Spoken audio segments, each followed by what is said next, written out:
আমার একটা কঠিন মৃত্যু দেখছে, মৃত্যুটা সবাই দেখতে পারে। আমার মৃত্যুতে আমাদের মধ্যে যারা প্রবাসীর বউ আছে তারা যেন এই বিষয়টা দেখে ভয় পেয়ে এখান থেকে সরে আসে। ভয়ঙ্কর গল্প। বড় চাইতেছি আমি যখন ক্লাস 4-এ পড়ি তখন আমার বিয়ে হয়। মানে বিয়েটা হলো কিভাবে? সে আমার নাক মুখ চাইপা ধইরা সে বলতেছে, কেন বুঝো না, তোমার জন্য আসছি, এই কথা বলতেছে। আমি আমার জন্য আসছে মানে আমি এখনই চিলান দিব। কয় কি চিলান দাও, তোমার ইচ্ছে দিলে দাও, তোমার জামাই তোমার ছেড়ে দিব, তোমার বাপে গিয়ে এগুলো শুনে ফাঁস নিব। সে মোবাইলটা রাখা ভিডিও অন করে রাখছে আর কি, আমি তো জানতাম না। আমি বলছি, কি তুই আমার ভিডিও করছিস কে? তুই কি ভাইরাল হইতে চাস? তখন তো আমি বলি এত টাকা দেওয়া আমার পক্ষে সম্ভব। কত টাকা দেন আপনি তাকে? 5 লাখ টাকার উপরে কিন্তু আমার টাকা দেওয়া হয় ওকে বিভিন্ন টাইমে।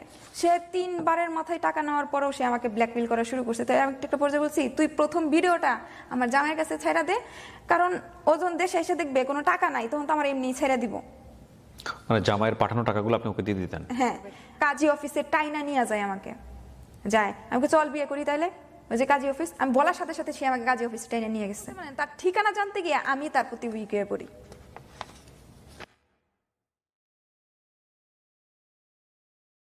আসসালামু আলাইকুম প্রিয় দর্শক, আপনাদের সবাইকে আমন্ত্রণ জানাচ্ছি লাইফে, LIFE, that is life, studio of Creativerse, SOC এর সামাজিক যোগাযোগ মাধ্যমের জন্য নির্মিত জীবন গল্প কেন্দ্রিক অনুষ্ঠান। লাইফ, এটা ব্রডার লাইফ স্টোরিগুলো এখানে উঠে আসে। সমাজের নানা মানুষের নানা গল্প নিয়ে আমাদের এই অনুষ্ঠান। এই অনুষ্ঠানে এমন সব গল্প তুলে নিয়ে আসা হয় যেগুলো কখনো কখনো হয়তো মুখ ফুটে মানুষ কোনোদিনও কারো সামনে বলেনি না, কিন্তু আমরা কেন প্রচার করি? প্রশ্ন থাকতেই পারে। জি, আমরা প্রচার করি। আমাদের প্রচারের অ্যাঙ্গেলটি হচ্ছে একজনের অভিজ্ঞতা থেকে, একজনের গল্প থেকে, একজনের জীবনের বাস্তব বিভিন্ন রকমের এক্সপেরিয়েন্স থেকে আপনি চাইলে আপনার শিক্ষণীয় বিষয়টা রিসিভ করে আপনি আপনার জীবনটাকে সুন্দর করতে পারেন। তো সেই অর্থে আমাদের গল্পগুলো মেসেজপূর্ণ, বাট এটা এমন নয় যে আমরা কাউকে ধরে ধরে শেখাচ্ছি। একই গল্প বিভিন্নভাবে আলোচনার জন্ম দেয়, সমালোচনার জন্ম দেয়। কারো কাছে এটা শুধুই গল্প, কারো কাছে যিনি গল্প করে যাচ্ছেন তিনিই বিচার্য। কেউ কেউ শুধুমাত্র এন্টারটেইন হিসেবে দেখছেন, কেউ কেউ আমরা যা বলতে চাচ্ছি সেটাকে সেভাবে রিসিভ করছেন। তবে আমাদের গল্প প্রচারের কিছু নিয়মাবলী আছে যেটা আমরা আমাদের ডিসক্লেমারে উল্লেখ করে থাকি। যারা এখানে আসছেন সজ্ঞানের স্বেচ্ছায় নিজের কথাগুলো বলছেন। আমরা গল্প প্রচারের ক্ষেত্রে যে নির্দিষ্ট নিয়ম মেনে চলি, যদি কারো বা কোনো ব্যক্তির নামে বা কোনো প্রতিষ্ঠানের নামে কোনো ঋণাত্মক বা নাবোধক কোনো কমপ্লেইন এখানে চলে আসে, সেই ক্ষেত্রে আমরা চেষ্টা করি গল্পটিকে এমনভাবে প্রচার করবার জন্যে যাতে করে সেই ব্যক্তি বা প্রতিষ্ঠানের ইমেজ ক্ষুণ্ণ না হয়। তারপরও যদি সেটা হয়ে যায়, সেই বিষয়টি অত্যন্ত অনিচ্ছাকৃত এবং তার পক্ষ থেকে যদি কোনো কমপ্লেইন থাকে তাহলে আমরা পরবর্তীতে সেটা কারেকশন করবার চেষ্টা করি। তো এই ফেয়ার ডিলে আমাদের লাইফ স্টোরিটা শুরু হচ্ছে আজকে। এবং যদি আপনি মনে করেন আপনার গল্পটি অনেক মানুষের জীবনকে পরিবর্তন করে দিতে পারে, আপনার জীবন থেকে শেখা, আপনার জীবনের অভিজ্ঞতা থেকে নেয়া অনেক অনেক অভিজ্ঞতা সেটা মানুষের কল্যাণে কাজে লাগতে পারে, তাহলে আপনি আমাদের এখানে আসতে পারেন, আমাদেরকে ফোন করতে পারেন। আমাদের ফোন নম্বর হচ্ছে 09639887777। এছাড়া আপনারা চাইলে মেইলও করতে পারেন। আমাদের মেইল অ্যাড্রেসটি হচ্ছে sharemystory24@gmail.com। আপনার নাম কি? আমার নাম আমি প্রথমেই যে কথাটা আপনাকে একটু বলতে চাই, আপনার সমস্ত কাগজ পেপারস এখানে আপনি নিয়ে আসছেন, আমি গল্প বলতে বলতে চেক করব। তার আগে আপনি বলেন, আপনি কি সজ্ঞানের স্বেচ্ছায় এইরকম একটা গল্প, যেটা আমি জানি কিন্তু বাংলাদেশের মানুষ জানে না, এরকম একটা গল্প আপনার চেহারা দেখিয়ে, যেহেতু আপনি অ্যাডাল্ট, সামাজিক যোগাযোগ মাধ্যমে প্রচারের জন্য, যদিও আপনি পেপার সাইন করে এসছেন, আমাদের এখানে বসার আগে একটা কনসেন্ট পেপার থাকে, আপনি নিজ ইচ্ছায় এখানে প্রকাশ করছেন। এবং এই গল্প প্রচারের পরে আপনার ব্যক্তি জীবন, আপনার সামাজিক জীবনে যদি কোনো বিরূপ প্রতিক্রিয়া সৃষ্টি হয়, কোনো নেগেটিভ বিষয় সৃষ্টি হয়, সেটার দায় কিন্তু আপনার। এবং আপনি এখানে এসছেন মূলত আপনার মতো ভুলটা যাতে কেউ সমাজে না করে, এটা আপনি মেনেই করছেন, রাইট? ওকে, বয়স কত আপনার? আমার বয়স হচ্ছে আইডি কার্ডে 28 দেওয়া আছে, কিন্তু এটা আমার হয়তো রিয়েল বয়স না। কিন্তু আপনি প্রাপ্তবয়স্কের ব্যাপারে কোনো সন্দেহ নাই। আপনার জন্ম জেলা? আমার জন্ম। শুরু করেন আপনি একেবারে যেখান থেকে বলতে চান। আমি যখন ক্লাস 4-এ পড়ি তখন আমার বিয়ে হয়। মানে বিয়েটা হলো কিভাবে? আমি তখন ক্লাস 4-এ পড়ি, আমার বিয়ে মানে কোনো কথাই নাই, কোনো কিছুই নাই। আমার মামাতো ভাই বিয়ে করতে গেছিল গ্রামে, তো ওর একটা মেয়ের সাথে রিলেশন ছিল, গাজীপুরে চাকরি করতো, ওখানে স্থানীয় মেয়ে। আমার শ্বশুর যে আমার মামা, উনি আর কি ওই মেয়েটাকে বিয়ে করাবেন না ওনাকে ছেলেকে দিয়ে। তখন নাকি ওই দিন ছিল আমার হাজবেন্ডের জন্মবার। গ্রামে নাকি প্রচলিত আছে যেটা জন্মবারে নাকি বিয়ে হয় না। আচ্ছা। তো রাত 12টার সময় বিয়ে হবে ওকে। ওই মেয়েটার সাথে, কিন্তু ওই মেয়েটা তার বড় বোনের দেবরের সাথে সেদিন রাত্রেবেলা চলে গেছে, মানে ওদেরকে ওইখানে রাইখা। গ্রামে আবার বলছে যে বিয়ে করতে গেলে নাকি সেখান থেকে ফিরে আসা যায় না বউ না নিয়া। তো সেইখানে তো চলে গেছে বউ, এখন তো আর কিছু করার নাই। তো রাস্তায় ওরা 2-3টা বউ দেখে, আমার আম্মারে ফোন। রাস্তায় 2-3টা বউ দেখে মানে কি সবাই কি বউ সেজে বসেছিল? না না না, বউ সেজে বসেছিল মানে না। কাকে বিয়ে করানো যায়? কাকে বিয়ে করানো যায় মানে কিছু মানুষের সাথে যোগাযোগ করছে, বলছে যে আছে কয়টা মেয়ে আছে, দেখছে ওরা পছন্দ হয় নাই। আচ্ছা।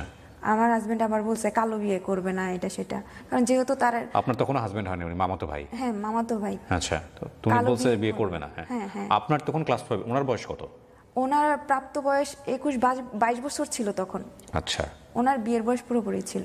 আচ্ছা, আর আপনার তখন 8 থেকে 9 বছর বয়স? হ্যাঁ। ক্লাস 4 মানে আমি ধরে নিচ্ছি 9 থেকে 10 বছর বয়স। জি এরকম। তো ওরা রাস্তায় 2-3টা মেয়ে দেখে, মানে ওদের পরিচিত যারা আছে তাদেরকে বলছে যে এই অবস্থা হয়েছে, কোনো মেয়েটাই আছে নাকি বউ নিয়ে, তো এখন ছেলেকে বাড়িতে নিয়ে যাওয়া যাবে না। তো রাস্তায় ওরা কয়েক জায়গায় দেখছে, দেখার পর পছন্দ হয় নাই। তখন আমার শ্বশুরে ভাবলো যে আমাকে নিয়ে আসবে। তা আমার আম্মাকে বললো, আমার আম্মা রাজি হয় নাই। আমার আম্মা বলছে কি আমার মেয়ে তো অনেক ছোট, কয়ে অসুবিধা নাই, ছেলেকে বিয়ে হোক, বউ নিয়ে বাড়িতে আসুক, পরে মেয়ে যখন লেখাপড়া করবে এসএসসি কমপ্লিট করার পরে উঠায় নিয়ে আসবো। এরকম কিছু বইলা ঢাকায় চলে আসছে। তখন আমি ঢাকায় থাকি। ঢাকায় চলে আসছে, আসার পর আমি তখন স্কুল থেকে আসছি, আমার পরীক্ষা ছিল, পরীক্ষা দিয়ে স্কুল থেকে আসছি, আমি গোসল করতে যাব। তো আমাদের বাসায় পানি নাই, তো উপরে যে একটা আন্টি ছিল, তো ওর বাসায় গেছি পানি আছে কিনা গোসল। আপনারা তখন ঢাকায় থাকতেন? হ্যাঁ ঢাকায় থাকতাম। কি করতো আপনার বাবা? রাজমিস্ত্রির কাজ করতো। কয় ভাই বোন ছিলেন আপনারা? আমার 2 ভাই, আমি। আপনি একমাত্র বোন? হ্যাঁ। আচ্ছা, সংসারের অবস্থা ভালো ছিল? না না না, আমার আব্বা আম্মা প্রচুর গরিব ছিল। জি, পানি আনার কিছু একটা বলতেছিলেন। তো পানি নাই বলে আমি ওই উপরে গেছি আন্টির বাসায় গোসল করার জন্য।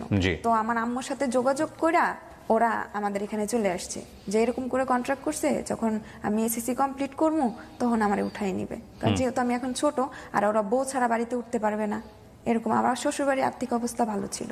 তখন আমি গোসল করতে গেছি, এমন সময় আমার ননদ, মানে আমার তো বয়সে বড় হবে, আমি আমার ননদ দেবর যারা আছে সবার বয়সে ছোট, তো ওরা এসা উপরে গেছে, শুনছে বাসায় নাই, উপরে গেছে গোসল করতে, আমাকে বাথরুমে নক করতে আসে, বলতেছে আমার কিন্তু একটা ডাক নাম আছে, ডাক নাম বলে ডাকতেছে, দরজা খোল, তোর বাঘ ভাইয়ের বিয়া খাইতে গেলে।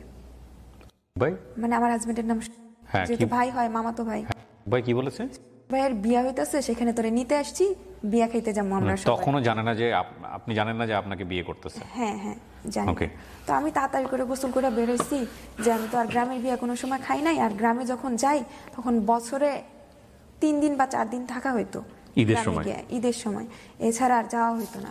আমারও খুব ভালো লাগতেছিল যে গ্রামে যাবো বিয়ে খাওয়ার জন্য।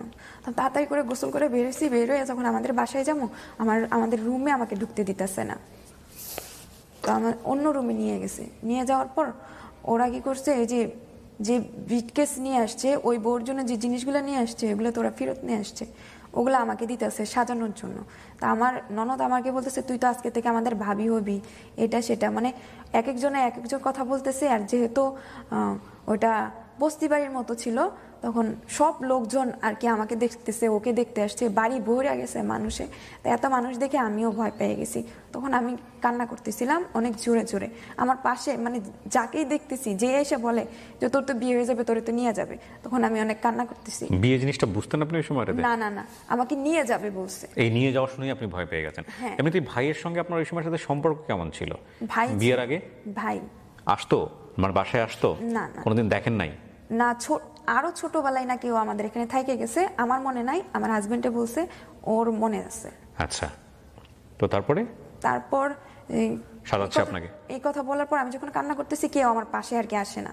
একজন এসে আমাকে বলতেছে তোকে তো আর বিয়ে দেবো না, তোকে কোথাও যাইতে দেবো না, তোর বিয়েও দেবো না, তুই আমার কাছে আয়। তখন এই মুহূর্তে যে আমাকে বলছে যে আমাকে কোথাও যাইতে দিবে না, আমি তার কথাই শুনতেছি। মানে আমাদের বাসার ম্যানেজার যে থাকে, ম্যানেজারের বউ, উনি এসে বলতেছে, সবাইকে রুম থেকে বের করে দিছে, দিয়ে আমাকে ম্যানেজারের রুমে নিয়ে গেছে। এখন ওরা ভাবতেছিল যেটা এখানে থাকলে, যেহেতু আমি কান্নাকাটি করছি, এলাকার মানুষ সব জড়ো হয়ে গেছে, পুলিশ শুনলে অসুবিধা হবে, তখন তোরা আমাকে প্ল্যানিং করে ঘুমের ট্যাবলেট খাওয়াইছে। মানে এখানে তো বিয়ে হবে না, কোনো মতে আমাকে বাড়িতে নিয়ে যাবে, মানে আমার শ্বশুর বাড়িতে। ওকে। তখন বলতেছে, আমি তো অনেক চিল্লাচিল্লি করছি, মাথা ব্যথা করতেছে। তখন বলতেছে কি, তোর তো মাথা ব্যথা করতেছে, নে এই ওষুধটা খায়া নে, তোর মামা নিয়ে আসছে, আমি নানি ডাকতাম আর কি, তোর মামা নিয়ে আসছে, এই ওষুধটা খাই না, মাথা ব্যথা ভালো হয়ে যাবো। এই ওর পাশে কেউ আসবে না, ওরে কোনো বিয়ে দেবো না, ওরে যাইতেও দিব না। আপনার মা বাবা কি করতেছিল? একটা মাত্র মেয়ে? তখন আমার মা রাজি ছিল, আমার বাবা রাজি ছিল না। আমার বাবা এখনো কাজে ছিল, অনেক রাত্রে আসছে, আমাকে সন্ধ্যার পর উঠাইয়া দিচ্ছে। আচ্ছা, তো আপনার ওষুধ খাওয়াইছে, খাওয়ানোর পর? খাওয়ানোর পর আর কিছু মনে নাই। আমি সোজা আমার ঘুম ভাঙছে আমার শ্বশুর বাড়িতে।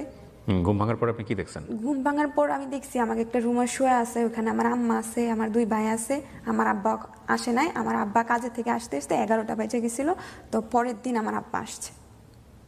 আচ্ছা, তো আমাকে পরের দিন কোথায় আসছে? আপনার এখানে আসছে? আমার শ্বশুর বাড়িতে আসছে। কিসের শ্বশুর বাড়ি? আপনি ঘুমের মধ্যে শ্বশুর বাড়িতে হন কি? আপনার বিয়ে হয়েছে? না না না, এখন আর কি বলতেছি, ওটা আমার শ্বশুর বাড়ি ছিল। আচ্ছা, ওকে, ফাইন। আমার মামার বাড়ি, মামাতো ভাইয়ের বাড়িতে আসছে। হ্যাঁ, বাড়িতে আসছে। তো আমার মামাতো বাড়ি আসে নাই তখনও। তো আমি ঘুম থেকে, তখন আমার ঘুম মনে হয় ভাঙে নাই। আমার শ্বশুরে পেয়ারা আইনা দিতেছে, আমি খাইতাছি, মানে ঘুরতেছি। আমি যদি বাইরে বেরোতে চাই, তা আমার বাইরে বেরোতে যায় না, ঘরে বসে খাও। তা আমার হাতে আবার কি পরাইতেছে, এটা পরানো সুন্দর লাগবে, মানে কি একটা জরির মতো থাকে না বিয়ের মধ্যে পরায়, এই জিনিসটা আমার হাতে পরাই দিতেছে। আমি আবার পরি না, এটা কি পরবো, কেমন লাগতেছে, ওইটা ব্যাচের মতো পর, ভাল লাগবে, সুন্দর দেখা যায়, এরকম কিছু। তারপর আমি হাতে পড়ছি, আমার শ্বশুরে পেয়ার আইনা দিতেছে, মানে যে কিছু আমার খাইতে দেয়, আমার দরজা আটকায় রাখে, আমার সাথে কেউ, মানে বাইরে বের হইতে দেয় না। আপন মামা? হ্যাঁ, আমার আপন মামা। তখন আমার আব্বা আসে, আব্বা এসে আমার সাথে দেখা করে না। পরবর্তীতে আমি জানতে পাই আমার আব্বা এসে নাকি অনেক রাগারাগি করে, আমার আম্মার উপরে অনেক রাগারাগি করে যে আমার আম্মারে ছাইড়া দিব, আর আমার শ্বশুরবাড়ির লোকজন, মানে আমার মামার নামে মামলা করব, এটা করবো, আমার ছেলে আমার মেয়েকে উঠায় নিয়ে আসছে, এটা এটা। আমার আব্বা কিন্তু অনেক সরল সোজা।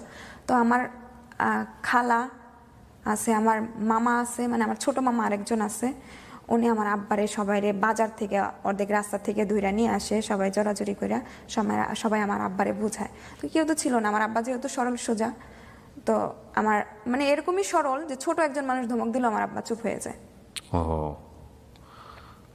তো আমার আব্বারে যখন নিয়ে আসে, তখন আমার আব্বাও এক পর্যায়ে রাজি হয়। রাজি হওয়ার পরে কিভাবে কিভাবে আমার গোসল হয়েছে, কিভাবে কিভাবে আমার বিয়ে হয়েছে, আমার এত কিছু মনে নেই। তারপর ওর সাথে আমার বিয়ে হয়। বিয়ে হয় বলতে? মানে আমার মামাতো ভাইয়ের সাথে আমার বিয়ে হয়, কিন্তু কিভাবে বিয়ে হয় আমি নিজেও জানি না, আমার মনে নেই। কবুল বলছিলেন আপনি, এটা মনে আছে? না, এটাও মনে নাই, কিন্তু সবাই বলছে যে কবুল বলছি, এটা সেটা। কিন্তু এরকম হবে কেন? আপনার তো এত কিছু মনে আছে, শুধু ওটুকু মনে নাই? ওটুকু না, মানে আমি তো অনেকটা ঘুমের মধ্যে ছিলাম, আমার কিছু কিছু জিনিস আর কি মনে আছে, আর কিছু কিছু জিনিস আমার মনে নেই। মানে কাজী আসছে, পরে কবুল বলছি কিনা বলছি জানি না, পরে আম্মার সাথে কান্নাকাটি করছি, আম্মা অনেক কাঁদতাছে আমাকে জড়ায় ধরা। পরে আমিও কি করতো আপনার মামাতো ভাই ওই সময়টাতে? আমার মামাতো ভাই সময় গাজীপুর চাকরি করতো। হ্যাঁ, তারপরে উনি বিয়ের উদ্দেশ্যে উনি বাড়ি চলে গেছে, ওনাদের ফলের দোকান ছিল, ফলের দোকানদারি করতেছে। এরপর আমি ওইখানেই থাকতেছি, চলতেছি। ও বাড়িতে আসে, ওর মতো আমি ওর মতো, মানে আমি ভাই করেই বলি। কান্নাকাটি করার পর আমার আম্মা আমার সাথে থেকে যায়, আমার আব্বা আমার সাথে থেকে যায়, ওদেরকে না দেখলেই আমি কান্না করি। আচ্ছা। তো ওদের সাথে আমি থাকি। ওরা কিছুদিন থাকার পর, মানে ওদের তো এখন চাইতে হবে, আমার শ্বশুরে নাকি আমাকে দিবে না, আগে তো বলছে যে আমাকে দিয়ে দিবে, তারপর যখন আমি এসএসসি কমপ্লিট করি তখন আমাকে উঠায় নিয়ে আসবে। এখন আর যেতে দিবে না? এখন যেতে দিবে না। আমার আম্মার সাথে নাকি কন্ট্রাক্ট হয়েছে যে আমরাই পড়াশোনা করাবো।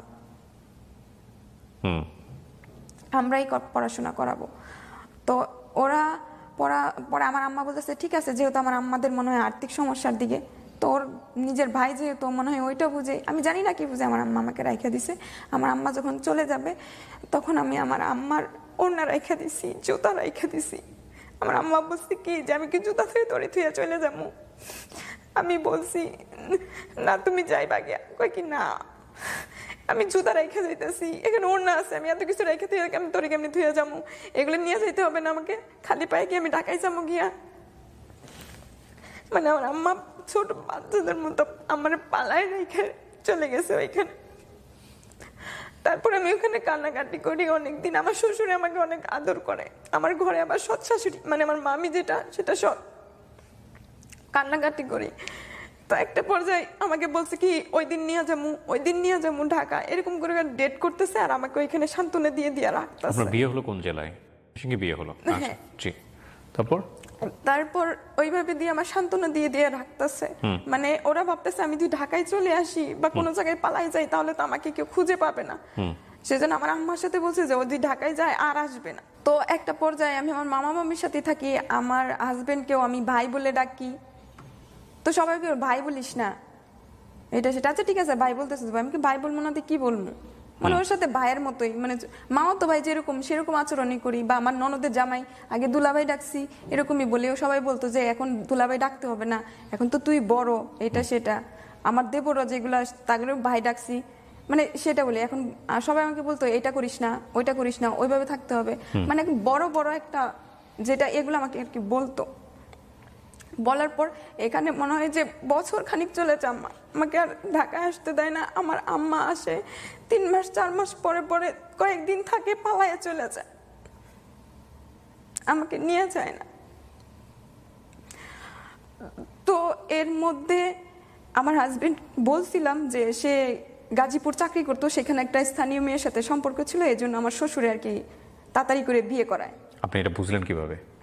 ওনারা বলছে। আচ্ছা, মুখে মুখে বলছে? মুখে মুখে বলছে, অনেকেই বলতো অনেকে বিয়ে করে ওখানে নাকি একটা ছেলে আছে, এরকম কিছু বিয়ের পরে আর কি শুনতে পারছি। আপনার লেখাপড়া কি হলো? মানে তারপরে আমাকে যখন স্কুলে দেয় আমার শ্বশুরে, তো স্কুলে যাওয়া আসা করি, আমার শাশুড়ি বলে কি মানে 2 দিন না 3 দিন স্কুলে গেছি, বলে কি স্কুলে যাইতে হবে না, পরে অমুকের একটা বউ ছিল, পরে লেখাপড়া করাইছে, অনেক দূর লেখাপড়া করানোর পর জামাই থুয়া চলে গেছে। এই যে বলো হুজুর আয় না মাদ্রাসায়, হুজুর বাড়িতে আয় না, হুজুরকে দেয়া যতটুকু পড়ানো উচিত পড়াও। তা আমার শ্বশুরে এটাই করলো, আর স্কুলে যাইতে দেয় নাই আমাকে। তো এর মধ্যে দিয়ে আমার হাজবেন্ডের সাথে আমার ফ্রেন্ডলি, মানে ভাইয়ের মতো ফ্রেন্ডলি সম্পর্ক হয়ে যায়। ভাই ভাই মানে যতটুকু ভাই ভাই সম্মানিত করা লাগে আমি ওই ভাই ভাই বলি, ততটুকুই সম্মান করি। ভাই বলতেন? হ্যাঁ ভাই বলতাম। বিয়ের পরে ওকে। তারপর যখন ও ওই মেয়ের সাথেই কথা বলতো, আমার সাথে বসে বসে কথা বলতো, ওই মেয়েকে দিয়ে আমার সাথে কথা বলাইতো, আমিও কথা বলতাম। কি বলতেন ওই মেয়েকে সাথে কথা বলতেন? আপনি বুঝতেন বিষয়গুলো নাকি আপনার কাছে বিষয়গুলো স্বাভাবিক মনে হতো? ও বলতো যে ওই মেয়ের সাথে সম্পর্ক আছে, ওই মেয়েকে একদিন হলো বিয়ে করবে। আমার তো সমস্যা নাই, আমাকে বলছে আমি যদি ওই মেয়েকে বিয়ে করি তাহলে তুই তোর বাপের বাড়িতে যাইতে পারবি। আপনি খুশি হয়ে গেছেন? হ্যাঁ। এই বিষয়টা হলেই আপনি বুঝতে পারবেন যে ওর বিয়ে বিষয়ে ওর রীতিমতো মেন্টালিটি অবস্থাটা কি ছিল, মেন্টালিটিটা কি ছিল আপনারা বুঝতেই পারছেন যে ও এটা শুনে খুশি হয়ে গেছে। তার মানে ওর ভিতরে বিয়ে সেন্স, হাজব্যান্ড সেন্স 0 ছিল। এটা তো crime, definitely it's a crime যদি ঘটনা হয়েই থাকে এরকম একজন মানুষের জীবন নিয়ে। এটা আমাদের রিলিজিয়নও পারমিট করে না, সামাজিকভাবে তো অবশ্যই, রাষ্ট্রীয়ভাবে তো অবশ্যই ক্রাইম, আমাদের ধর্ম এটা পারমিট করে না। জি। তারপর ও আমাকে যখন বলছে ঠিক আছে আমি ওর সাথে দেখা করতে যাবো, আমি তোদের বাড়িতে নিয়ে যাবো, মানে আমাদের বাড়িতে তো যাইতে দেয় না, ঢাকায় আসতে দেয় না। তো ওর সাথে আমার কন্ট্রাক্ট হয়েছে তুই কাউকে বলতে পারবি না, তুই কান্নাকাটি করবি বেশি বেশি কইরা যে আমি আমাদের বাড়িতে যাবো, পরে আমি আব্বারে বুঝাইয়া তোরে আমাদের বাড়িতে নিয়ে যাবো। আমি কিন্তু মামাই ডাকতাম, মামা ডাকতাম, মামি ডাকতাম। শ্বশুর শাশুড়ি যে আব্বা আম্মা বলতে হয় বলতাম না, মামা মামি ডাকতাম, যে ওদেরকে দেখে কান্না করবি বেশি করে, পরে আমি ওদেরকে বুঝাই তোরে নিয়ে যাবো। আর নিয়ে যাওয়ার আগে আমি নাদিরার সাথে দেখা করবো, মানে ও যে মেয়ের সাথে রিলেশন করে ওর নাম ছিল নাদিরা, আমার সাথে ফোনে কথাও বলাইছে। তো আমি বলছি কি আচ্ছা ঠিক আছে আমি রাজি হয়ে যাই। তো সে আমাকে ঢাকায় নিয়ে যাবে উদ্দেশ্য করে সে প্রথমে গাজীপুর আসছে। ট্রেন থেকে সে আমাকে একটা বকুল ফুলের মালা কিনা দেয়, বলছে এই মালাটা নিয়ে ওই মেয়েকে দিবি। আমি আচ্ছা ঠিক আছে। কোন মেয়েকে? ওই যে নাদিরাকে? হ্যাঁ নাদিরাকে।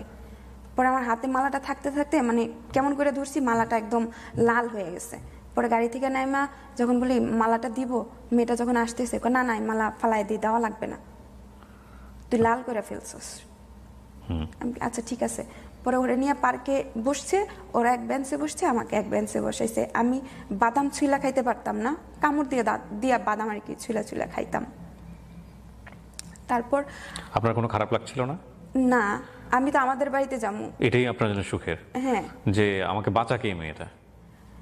তারপরে ওরা দুজন কথা বলতেছে, আমি আরেক বেঞ্চে বসে আছি, আমাকে সে কতগুলা বাদাম ছুইলা বিছিয়ে আমার হাতে দিয়ে গেছে, আবার বলছে শেষ হয়ে গেলে আমাকে ডাক দিস। তারপর ওরা দুজন কথা বলতেছে। আপনি কি আপনি করে বলতেন না তুই করে বলতেন? তুমি করে বলতাম, ভাই তুমি, Okay, ছোটবেলা থেকেই তুমি করে বলছি, ভাই তুমি, ওই তুমি করে বলতাম। বলতেছি যে আমার বাদাম শেষ হয়ে গেছে, আবার ও আবার কথার ফাঁকে ফাঁকে আমাকে জিজ্ঞেস, কিরে তোর বাদাম শেষ হয়ে গেছে? আমি বলতাম যে শেষ হয়ে যাইতো, বলতাম যে শেষ হয়ে গেছে, না হলে না এখনো কয়টা আছে। ও কথা বলতে থাকতো, আমার জন্য বাদাম ছুলতে থাকতো আর কি। তো ওর সাথে কথা বললা সে আমাদের এখানে নিয়ে আসে। আমাদের এখানে নিয়ে আসার পর আমি আর যাইতে চাই না, আমি আর যাইতে চাই না। মেয়ের সাথে আপনার কথা হয়? ওই যে মেয়েটার কথা বললেন, ওর গার্লফ্রেন্ড? মেয়েদের বাড়িতে আমি যাই, মেয়েদের বাড়িতে যাওয়ার পর আমার মানে প্রথম পিরিয়ড হয়। ওকে, বিয়ের কতদিন পর এটা? বিয়ের বছরের বেশি হবে। ওকে ওকে। তখন আমার প্রথম পিরিয়ড হয়। তো ওই মেয়েটা, তখন আমার জামা কাপড়ের অবস্থা খারাপ পড়ে, ওই মেয়েটা আমাকে জামা কিনা দেয়। পরে ওইটা নিয়ে আমি আমাদের এখানে আসি। আচ্ছা। আসার পর ও সাথে করে নিয়ে যেত, মানে ওর আব্বা বলে দিছে সাথে করে নিয়ে আসার জন্য। তা আমি তো কান্নাকাটি, আমি আর যাবো না, বললে আমি অন্য জায়গায় পালাই যাবো গা, মানে আব্বা আম্মা দুজি প্রেশার দেয়। তারপর ওরা প্ল্যান করছে আব্বা আম্মার সাথে, আমি তো জানি না। আমার জামাই আগে চলে আসছে স্টেশনে, তার ঘন্টাখানিক পর আমার আব্বা আম্মা বলতেছে দেশে তো আমাদের একটা ঝামেলা হয়েছে, এখনই দেশে যাইতে হইব, তাড়াতাড়ি রেডি হয়ে নে। আমি কই না, মাত্র হয়ে গেছে, আমি আর যাবো না, ওইখানে গেলে আমার তুই আয় করবা। কত অন্য গাড়ি দিয়া গেছে কি, আমরা ওইখানে যাবো কি, আমরা আমাদের বাড়িতে যাবো, তোর মামার বাড়িতে তো যাবো না। এই কথা বলছে। বলার পর আমরা যখন স্টেশনে আসি, আয়সা দেখি আমার জামাই সবার জন্য টিকিট করে রাখছে। টিকিট করে রাখছে বলতে মানে ওরাই প্ল্যানিং করে, যে আমি জানি যে ওর সাথে আমি যাবো না, সেই জন্য আর কি ওরা আগে পাঠাই দিছি, টিকিট করে রাখছে আমার আব্বা আম্মা, আমার জন্য, সবার জন্য। কোথায় যাবেন আপনারা তাহলে? ময়মনসিংহে আসবো। ওদের বাসাতেই? হ্যাঁ। আবার ওদের বাসাতেই? হ্যাঁ হ্যাঁ, কিছুদিন থাকার পর আমি এখানে আসবো। আমি তো আর মানে আমি বলছি যে কোনোভাবে যদি আমি একবার ঢাকায় পৌঁছতে পারি তাহলে আর আমি আসবো না, বা আমি অন্য জায়গায়, আমাকে ওরকম যাইতে যাবে, আমি অন্য জায়গায় কোথাও পালা গিয়ে বসে থাকবো, আমার তো আর কেউ খুঁজে পাইবো না। তো আমার আম্মা মনে মনে ব্যাপারটা বুঝতে পারছে, বুঝে সে বলতেছে কি তুমি চলে যাও, এরকম কিছু আর কি হয়েছে, আমি তো জানি না, যে তুমি চলে গিয়ে ওইখানে টিকিট করে রাখো। মানে যাওয়ার পর তো আমি বুঝতে পারছি যে টিকিট সবার জন্যই করে রাখছে। আপনার আব্বা আম্মা বেঁচে আছেন? হ্যাঁ আছেন। তারপর আমি স্টেশনে যাই, দেখি ওর টিকিট নিয়ে সামনে আইছে। পরে আমি ওইখানে কান্নাকাটি শুরু করে দিয়েছি অনেক জোরে, আমি যাবো না, কয় কি ও গাড়ি ফেল করছে, গাড়ি পাই নাই, এখন আমাদের সাথেই যাবে। আমি কই কি না, আমি ওর সাথে যাবো না, আমি ওর সাথে যাবো না, এই কথাগুলো বলছি ওদেরকে। ও তো অন্য গাড়িতে যাবে। পরে আচ্ছা ঠিক আছে, অন্য গাড়িতে যাবে, আমরা এই গাড়িতে, কিন্তু ট্রেন যখন আসছে তখন আমরা একসাথেই সবাই উঠছি। আমি পরে ওইখানেও কান্নাকাটি করতেছি, তাহলে ওই কেমনে আইছে, কয় কি ওর সিট এখানেই পড়ছে, এই জন্য। পরে কোনো মতো করে ওইখান থেকে আমাকে ওদের বাড়িতে নিয়ে আসে, আমাকে আর আমাদের রিক্সা করে নিয়ে ডিরেক্টলি ওই আমার শ্বশুর বাড়িতে নিয়ে যায়, মানে আমার মামার বাড়িতেই আমাকে নিয়ে যায় আমার আব্বা আম্মা। আমি কই এদিক দেখে লেগে যাইতেছো, এটা সেটা, কিছু হইব না, তোরা সাথে করে নিয়ে যাবো। মানে আমি সেখান থেকে, মানে শুরু থেকে কান্না করে করে এই পথ শ্বশুর বাড়িতে গেছি। ওখানে আম্মারা কয়েকদিন, আব্বা আম্মা কয়েকদিন ছিল, থাকার পর ওইখানে আব্বার আমাকে পালাই রেখে চলে গেছে। তখন সবাইও জানতে পাইছে যে ওই মেয়েটার সাথে সে কথা বলে, এখনো যোগাযোগ করতেছে, আর ওর সাথে আমারও কোনো সম্পর্ক নাই তেমন, স্বামী স্ত্রীর সম্পর্ক। তখন তারা কি করছে, যেহেতু শুনছে আমার পিরিয়ড হয়েছে, তো তারা কি করছে, কবিরাজ এটা সেটার কাছে যাইতেছে, দুজি ও অন্য মেয়ের দিকে মন, আর আমার তো এদিকে ওকে চিনিই না। পরে ওরা নাকি কিসের কবিরাজি করবে, এটা করবে সেটা করবে, আমি জানি না, এটা পরবর্তীতে শুনতে পারছি আর কি। কারা? আমার শ্বশুর আর আমার আম্মা। কিসের কবিরাজি? মানে আপনার দিকে যাতে আকর্ষণ থাকে, হ্যাঁ হ্যাঁ, না আপনার দিকে যেন স্বামী আপনার দিকে যেন কনসেন্ট্রেশন দেয়? হ্যাঁ, আর আমিও জানি ওর উপরতে ইয়ে হয়। তাও আমার তো মাথা ব্যথা করতো শুরুর থেকে, তো আমার শ্বশুরে এটা সেটা এনে দিত, বলতো কি এটা তুমি খাইবা আর ওরে দিবা, তাহলে ও তোমার উপরে রাখতে হইব না, তুমি ওই তোমারও মাথা ব্যথা ভালো হয়ে যাবো। এই বিষয়গুলা বইলা বইলা আমাদের দুজনকে খাওয়াইছে। কি খাওয়াই আমি নিজেও জানি না। পরে তার কিছুদিন পরে ওর সাথে আর কি আমার শারীরিক হয়, কিন্তু আসলে কি যেদিন আমাদের সম্পর্কে আমার কিন্তু অনেক কষ্ট হয়, যেটা আমি কাউকে বলতে পারবো না। অনেক কষ্ট হয়েছিল, অনেক।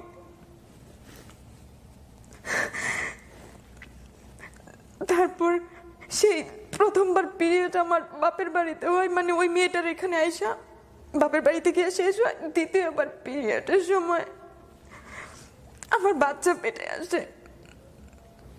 ওহো, মানে বাচ্চাটাও কি পরিকল্পনা করে শ্বশুর শাশুড়ি জোর করে নেওয়াইছে বা এরকম কোনো কিছু? যে বাচ্চা চলে আসলে নাকি ও অন্যদিকে আর যাবে না, এরকম কিছু আর কি ওরা ভাবছে। ওটা প্রথম বাচ্চার বয়স কত? আমার প্রথম বাচ্চার বয়স প্রায় মনে হয় 10 বছর হয়ে গেছে। উনি কি পৃথিবীতে আসছে, মানে প্রথম বাচ্চাটা পৃথিবীতে আসছে? হ্যাঁ। তো আমার বাচ্চাটা যখন পেটে আসে আমি কিন্তু জানি না, আমি সকালে যে গোসল করি আমাকে মানে আমার সেলোয়ারে যে সেই গিটটা থাকে সেটাও আমি দিতে জানতাম না। আমি কারো কাছে নিয়ে গিয়ে দাঁড়াই থাকতাম যে আমি বাথরুমে যাবো, আমার গিটটা খুইলা দাও।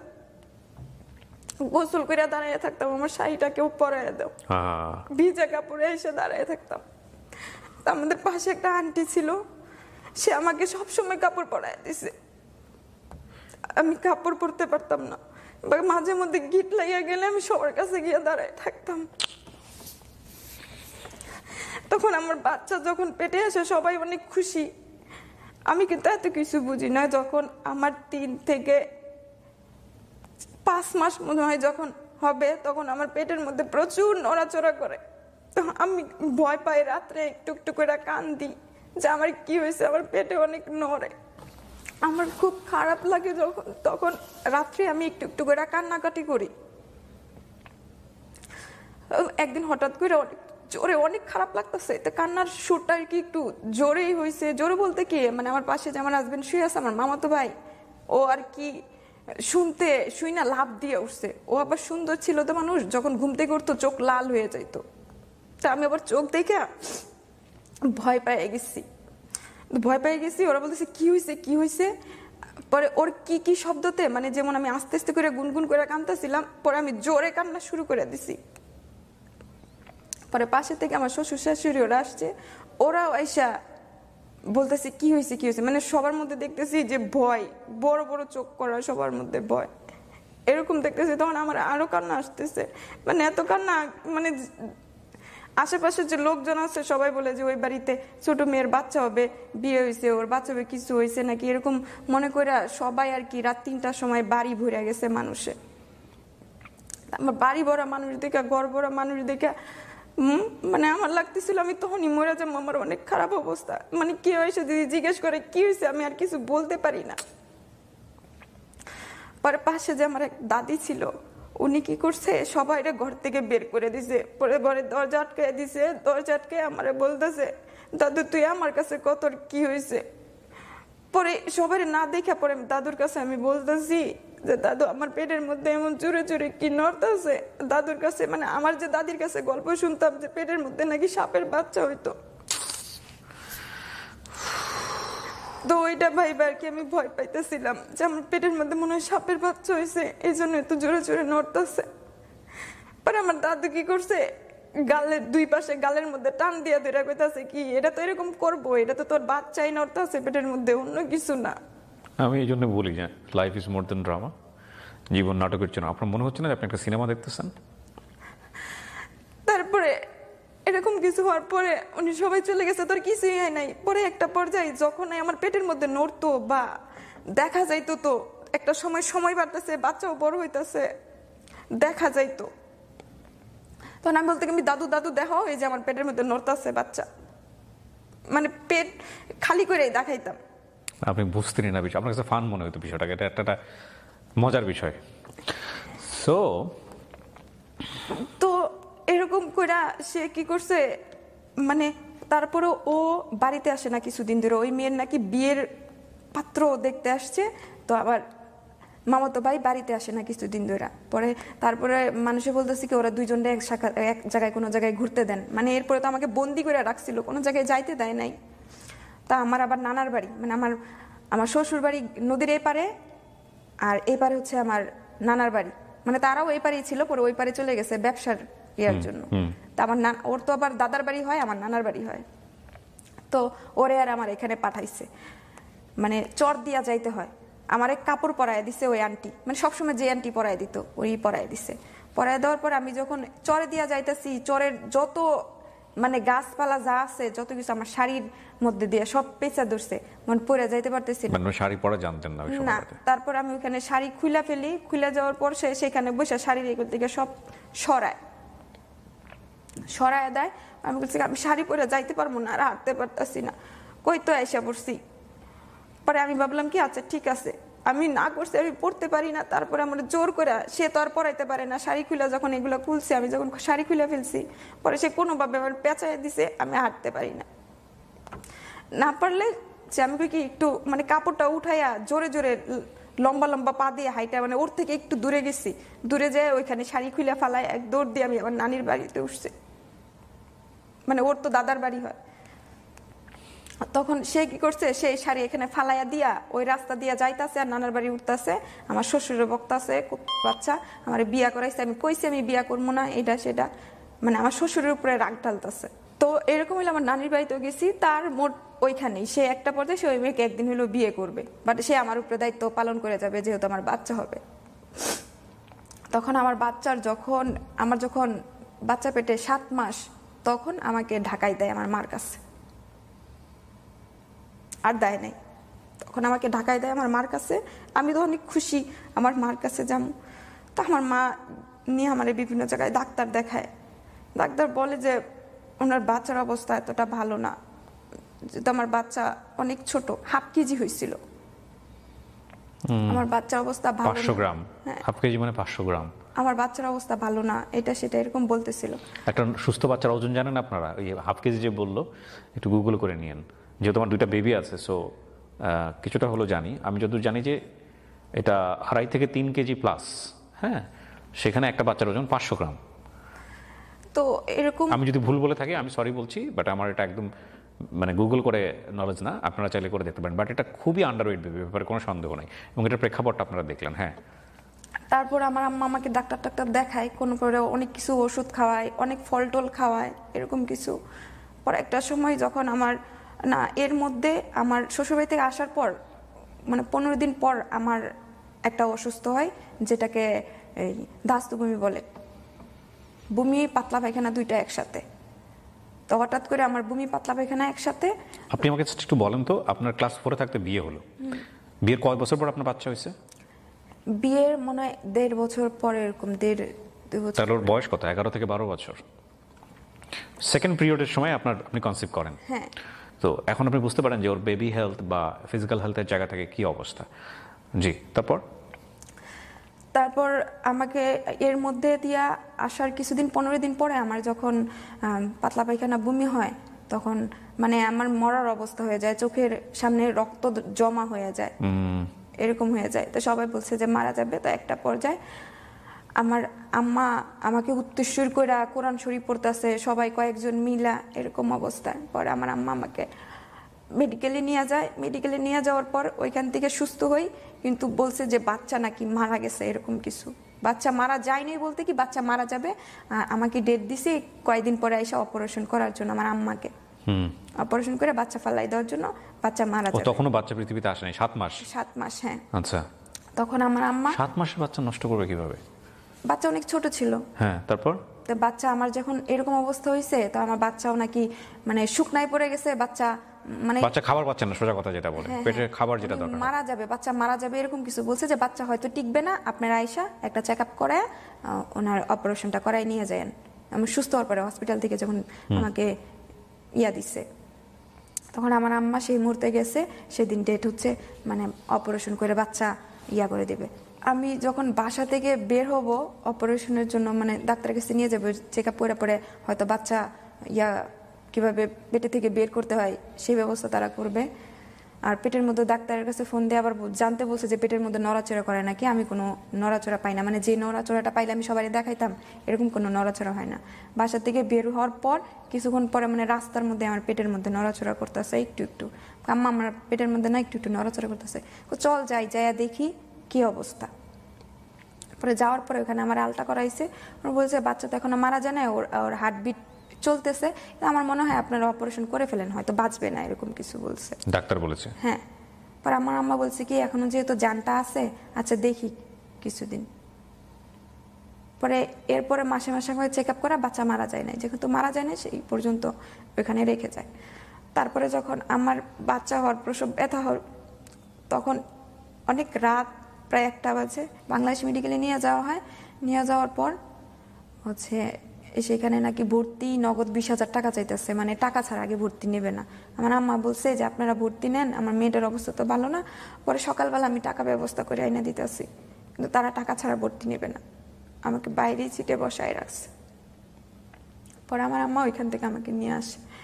নিয়ে আসার পর সকালবেলা আর কয়েকজনে বলছে যে অন্য জায়গায় ক্লিনিক আছে, ওইটাতে ভালো চিকিৎসা হয়, এটা সেটা। তো সেখানেও নিয়ে গেছে, সেখানে নিয়ে আমাকে বলছে এবং বাচ্চার মা একজনও বাঁচবে না, বংশই দিতে বলতেছে, এটা সেটা অনেক কিছু। তো আমার আম্মা বলছে যে কোনো একজনকে তো রাখবেন। তো বলতেছে আমরা পারবো না। পরে ওইখান থেকে আমার আম্মার যে পরিচিত আছে উনি বলে কি ওনার বোনের নাকি বাচ্চা হয়েছে, মোহাম্মদপুর একটা ক্লিনিক আছে, ওইখানে নিয়ে যাইতে। পরে আমাকে ওইখানে নিয়ে যায়। নিয়ে যাওয়ার পর ওইখানে আমার আব্বা আর আমার আম্মা যায়। আমার তখন আমার শ্বশুরবাড়ির লোকজন আসে নাই, কেউ আসে নাই। আমার নিয়ে যায়, নিয়ে যাওয়ার পর ওইখানে আমার ভর্তি রেখে আমাকে চেক আপ রুমে নিয়ে যায়। আমার আব্বা চলে আসে, বাসায় চলে আসে, বাসায় তার কেউ নাই। তো ওরা চেক আপ টেকআপ করে আইসা বলে কি যে ওনার অবস্থা তো খুব খারাপ, আমরা ওনাকে বাঁচাতে পারবো না, বা ওনার বাচ্চাও বাঁচাতে পারবো না। আমার আম্মা বলতেছে আপনারা দুজনের একজনকে রাখেন। বলতেছি কি না আমরা পারবো না, আপনারা ঢাকা মেডিকেল নিয়ে যান। পর আমার আম্মা ওইখান থেকে বাধ্যতামূলক, আমার আম্মা ওইখান থেকে আয়সা নিচে যখন দাঁড়ায়, ওখান থেকে ডাক্তারগুলো না আমারে দেখতেছিল অনেক। পরে ওরা দৌড়ায় আসছে, বলে কি আপনি আমাদের এখান থেকে অ্যাম্বুলেন্স নিয়ে যান, আমরা সাথে ডাক্তার দিয়ে দিচ্ছি, মেয়েটার অবস্থা ভালো না। তখন ওইখান থেকে আমার আম্মা অ্যাম্বুলেন্স নেয় ওই ক্লিনিকের ওইখান থেকে, আর ওইখান থেকে একটা ডাক্তারও আমার সাথে যায়। যাইয়া ওইখানে ঢাকা মেডিকেল আইসা আমাকে ওইখানে ভর্তি করে রাখা যায়। যাওয়ার পর আমার বাচ্চা হয়, আমারও কিছু হয় না, আমার বাচ্চারও হয় না। হওয়ার পরে আমার বাচ্চাকে কাচের বাক্সতে নিয়ে যাওয়া হয়, অনেক ছোট, কাচের রুমে নিয়ে যায় আমার বাচ্চাটাকে। আমি দেখতে পাই না অবশ্যই, অনেক ছোট হয়েছিল, যে তুলার মধ্যে পেঁচানো ছিল, কাচের বাক্সতে অনেক দিন ছিল। তার মধ্যে দিয়ে আমার শ্বশুর বাড়ির লোকজন কেউ আসে নাই। তা আমাকে যখন বেডে আইনা শোয়ায়, বাচ্চারা তো আর দেখতে পারি না, বেডে আইনা শোয়ায়, তখন মানুষে শুধু বলে কি যে তোমার জামাই কই, তোমার জামাই আসে না কেন, তোমার জামাই কি করে, মানে এগুলো আমার আম্মা থাকলে বলে না। আমার আম্মা যখন আমার থেকে দূরে বা ওষুধ আনতে যায় বা বাচ্চাকে দেখতে যায়, তখন আর কি সবাই এসে বলে। আর অনেকে বলে কি যে তোমার মনে হয় বিয়ে হয় নাই, এরকম কিছু বলে, যেহেতু আমার শ্বশুর বাড়িতে, তোমার শ্বশুর বাড়ির লোকজন আসে না কে। পরে আমার আম্মা বলছে কি ওদের একটু সমস্যা আছে সেই জন্য আসে নাই, ওরা কিন্তু আসে নাই। পরে মেডিকেলে আমি অনেকদিন থাকি, বাচ্চাকে দেওয়া যায়, কিন্তু আমার ছিল না, মানে বাচ্চাকে যে আমি দুধ খাওয়াবো ফিট করতে পারি নাই।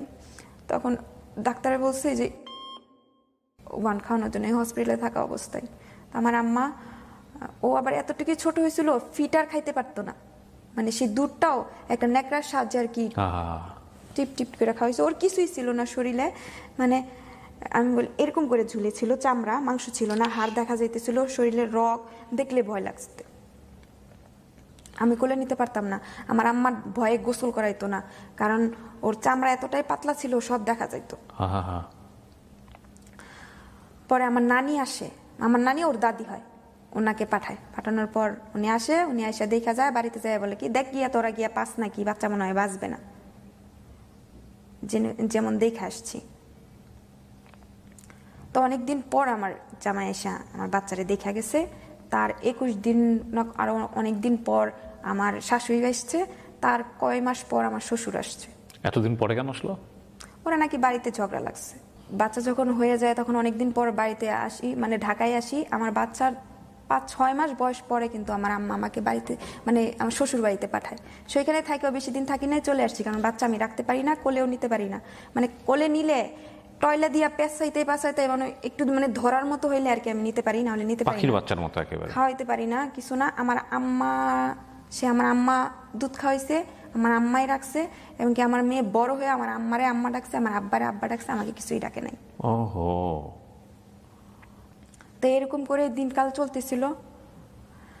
তারপর হচ্ছে গিয়া সে আবার দেশের বাইরে চলে যাবে। আপনার স্বামী? আমার আরেকটা বাচ্চা পেটে আসে ওই সময়। 2 বছর পরেই আমার আরেকটা বাচ্চা পেটে আসে। পেটে আসে, ও দেশের বাইরে চলে যাবে এই কথা বলতেছিল। ওই সময়টা তো মেয়েটার সম্পর্ক কেমন ওনার? ওইখানে মোটামুটি ভালোই। তখনও কি আপনার মেয়েটার সঙ্গে যোগাযোগ ছিল? হ্যাঁ, কারণ মেয়েটার আম্মুকে সে আম্মু বলে ডাকে। ওনার নাকি একটা ছেলে।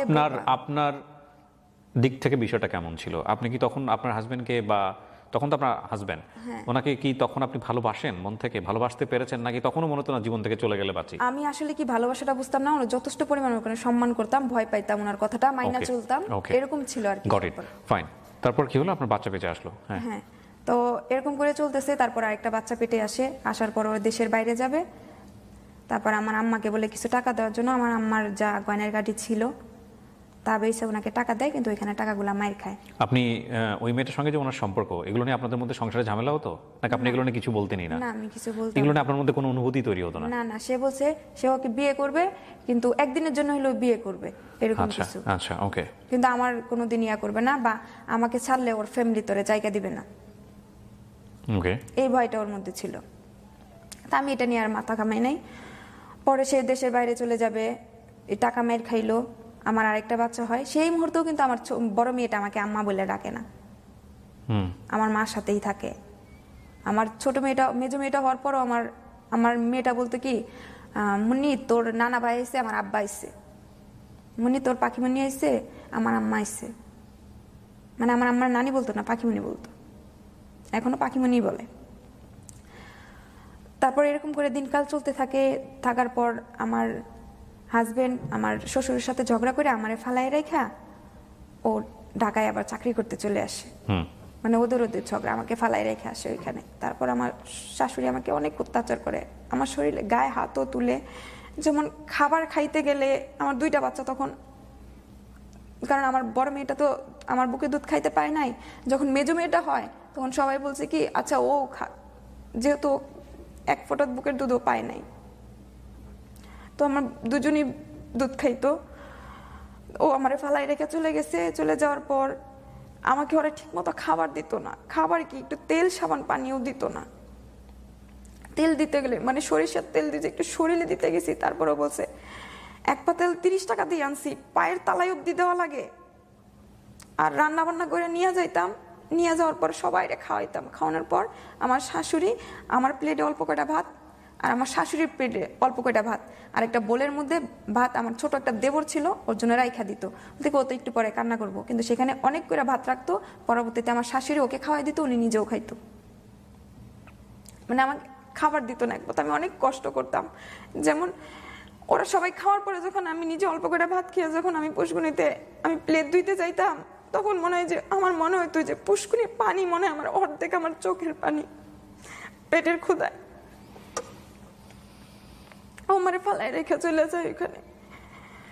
অনেক কষ্ট করি, একটা পর্যায়ে সে আসে, একটা পর্যায়ে আইসে আমাকে ঢাকায় নিয়ে যায়, আমার মার কাছে আমাকে রাইখা যায়। পরে ওইখানে আমি 2টা বাচ্চা নিয়ে থাকতে থাকি। মার কাছে? মার কাছে। মানে 2টা বাচ্চা কি মেয়ে বাচ্চা? হ্যাঁ, 2টা বাচ্চা মেয়ে। আমার বাচ্চাগুলো কিন্তু অনেক সুন্দর দেখতে, যে কেউ আদর করবে। রাস্তা দিয়ে নিয়ে গেলে মানে এমন একটা মানুষ নাই যে ওর গালে না হাত দিছে, ওকে কোলে না নিছে। মাশাআল্লাহ। জি, তারপর রেখে যায়? হ্যাঁ, ওখানেই থাকতে থাকি। ও বলতেছে কি যে আমার টাকা লাগবে, আমার আম্মার কাছে টাকা চাইতেছে। আমার আম্মা বলে কি, আমার তো টাকা দেওয়ার সামর্থ্য নাই, তুমি ওদেরকে রাইখা যাও, তুমি নিজে কাজ করো, কাজ করে টাকা জমাও, ওদেরকে দিতে হইব না, পরে কিছু একটা করো। তো এখানে যখন আমাকে রাইখা যায়, ও নিজে নিজে টাকা জমাইতেছে, আমারও দিতে হয় না। 4 বছর হয়, মানে 4 বছরের পরে মেয়েদের, তখন ওইখানে যাই। যাওয়ার পর সবাই ওইখানে কানাফুসা করতে থাকে যে আমার কোথা থেকে নিয়ে আসছে, আমাকে কোথা থেকে নিয়ে আসছে। মানে এসে ও যখন অফিসে চলে যায়, এ আসে সে আসে, তুমি বলো তোমার বাপের বাড়ি কই, তোমার বাপ কই, আমাদেরকে বলো ঠিকানা তো তোমার ওইখানে দিয়ে আসবো, আর তোমার বাচ্চাগুলো কি তোমার নিজের, এরকম কিছু বলতো। তখন আপনি হাজবেন্ডের সঙ্গে থাকেন? হ্যাঁ, কিন্তু যেমন বলতো কি, ওরা বলতো যে আমার ভাগাই নিয়ে আসছে, এরকম কিছু, ওনার আগের বাচ্চা, এরকম সবাই আর কি বলতো। সবাই তো বাচ্চার মতো দেখতেই। হ্যাঁ, কারণ ও যখন দোকান থেকে আসতো তখন তুই চিপ আনতো, তো আমার 2 মেয়ের জন্য আনলে আমার জন্য নিয়ে আসতো, আইসক্রিম আনলে ওর জন্য নিয়ে আসতো, আর ওরা বাইরে নিয়ে যাইতো আমারও চকলেট কিনে দিলে, ওরাও চকলেট কিনে দিলে আমারও দিত আর কি। তো সবাই আর কি সন্দেহ পর্যায়ে নিয়ে যাইতো। আরেকটা বাচ্চা আমার পেটে আসে, আসার পর সেই বাচ্চাটাও আমার হয়। আমার 3টা বাচ্চা হবে, আমার 3টা বাচ্চাই ঢাকায় হয়, আমার মায় নিয়ে আসে। 3টা বাচ্চার সময়, একটা বাচ্চার সময় আমার স্বামীকে আমি পাশে পাই নাই। ওকে, সে অনেক পরে আসছে। তো আমার মেয়ে হওয়ার পর, ছোট মেয়েটা হওয়ার পর আবার আমি গ্রামে চলে আসি, হয়ে গেছে নিজে নিজে দেখতে পারি, নিজে নিজে নিজের সংসার চালাইতেছি। তো একটা পর্যায়ে সে দেশের বাইরে চলে যাবে, তো তার সবকিছু রেডি হয়ে গেছে, তো দেশের বাইরে চলে গেছে, অনেক টাকা দেনা ফেনা হয়েছে। আমি ঢাকায় চলে আসি, গার্মেন্টসে চাকরি করতে গেছি। আমি তো পড়াশোনা কম করছি, তো অন্য অন্য কোম্পানিতে আমার চাকরি হওয়া সম্ভব না। গার্মেন্টসে চাকরি করতে গেছি, ওইখানে পাশের এক ভাবি বলতেছে কি আমাকে, ভাবি আমার চাকরিতে নিয়ে দেন, আমাদের এরকম সমস্যা। তো উনি কি করছে, গার্মেন্টসে ঢোকার আগে আমাকে নিচে দাঁড় করায় রেখে গেছে, যে কেউ যদি বলে তুমি চাকরি করবা, আমার জীবনের প্রথম চাকরি আর কি, চাকরি করবা তাহলে তুমি গিয়া ওইখানে যাইবা। তো আমি দেখতেছি পাশে একটা কোম্পানি ছিল, মোবাইল কোম্পানি। ময়মনসিংহে? না না, ঢাকাতে তখন? গাজীপুরে। আচ্ছা আচ্ছা, হ্যাঁ। কোম্পানিতে তুমি চাকরি করবা। তখন আপনার হাজবেন্ড কোথায়? এখানে আমার সাথেই, একই সাথে থাকেন? একই সাথে। আচ্ছা, তো বাচ্চা কাচ্চাগুলো কোথায় রাখবেন চাকরি করলে? শ্বশুর শাশুড়ির কাছে? না না না, বাড়িতেই, আমার বাসাই ছিল আমার। না, কিন্তু আপনি চাকরি করেন, হাজবেন্ডও চাকরি করেন, বাচ্চা কই থাকবে? বাসাই থাকবে। কিভাবে থাকবে? বাড়ির লোকেরা আছে, আশেপাশে লোকজন আছে। ছোট বাচ্চার বয়স কত তখন? তখন ছোট বাচ্চার বয়স হচ্ছে 2.5 বছর। কে দেখবে তাকে? 2.5 বছরের বাচ্চা তো হাঁটতেও জানে না। 2.5 বছর না, সরি 15 মাস। তো কে দেখবে তাকে? আমার বড় মেয়ে আর মেজো মেয়ে দুজনেই রাখতে পারে, আর বাড়ি লিরে যারা আছে, আশেপাশে কিছু লোকজন আছে, একটা খালা আছে। আমার জামাই যখন আগে ব্যাচেলার থাকতো তখন রান্না করে খাওয়াইতো। ওরা মিলে রাখবে? হ্যাঁ, ওরা মিলে রাখবে। সংসারে কি খুব দরকার ছিল টাকা পয়সা ওই সময়টাতে? হ্যাঁ হ্যাঁ, কারণ ওখানে তখন আমাদের অনেক টাকা দেনা হয়ে গেছিল। আমার শ্বশুরের জমিটা আটকায় রাখতে চাইছিলাম, মানে আমার শাশুড়িকে যে ছাইড়া দিছে, জমি বিক্রি করে অন্য জায়গায় বিক্রি করে দিতে চাইছিল। ওকে, তখন আর কি ওইখান থেকে জমিটা রেখে দিয়ে। আচ্ছা আচ্ছা, ঠিক আছে। তো এই জমি রাখতে গিয়ে এটা হয়েছে। ওকে। তো আমাকে যখন ওই গার্মেন্টসের নিচে রাখা যায়, তখন দেখলাম কি পাশে একটা কোম্পানির লোক, আমি তো জানতাম না, কোম্পানির লোক 12 জন লোক দাঁড়ায় আছে। তো এখানে যে অনেক লোকজন গার্মেন্টসের, তো এখান থেকে আমি যাইয়া ওদের সাথে দাঁড়াইছি, যে ভাবছি ওরাও তো চাকরির জন্যই আসছে, বা গার্মেন্টসের চাকরির জন্যই আসছে। আমি তো আর জানতাম না ওরা কোম্পানির চাকরির জন্য আসছে।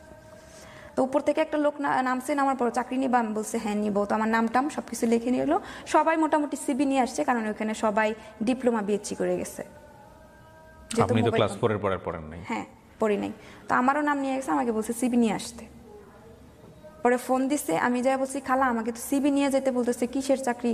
তো আমার আবার পাশে লোকজন বলতেছে তুমি কি নিয়ে ডিপ্লোমা করছো, এরকম কিছু বলতেছে।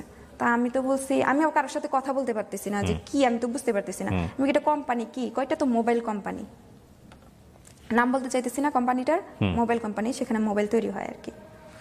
তো আমি বাসায় যাই, বাসায় গিয়ে আমার বাড়ির খালাকে বলি খালা এরকম এরকম সমস্যা, এখন আমি কি করবো, কিন্তু আমার চাকরি হবে না, আমার চাকরি তো খুব জরুরি দরকার। তুই আমাকে বলতেছে এক কাজ কর, তুই আমার মেয়ের সার্টিফিকেটগুলো নিয়ে যা, ওইটা দিয়ে একটা সিবি বানাই নিয়ে যা।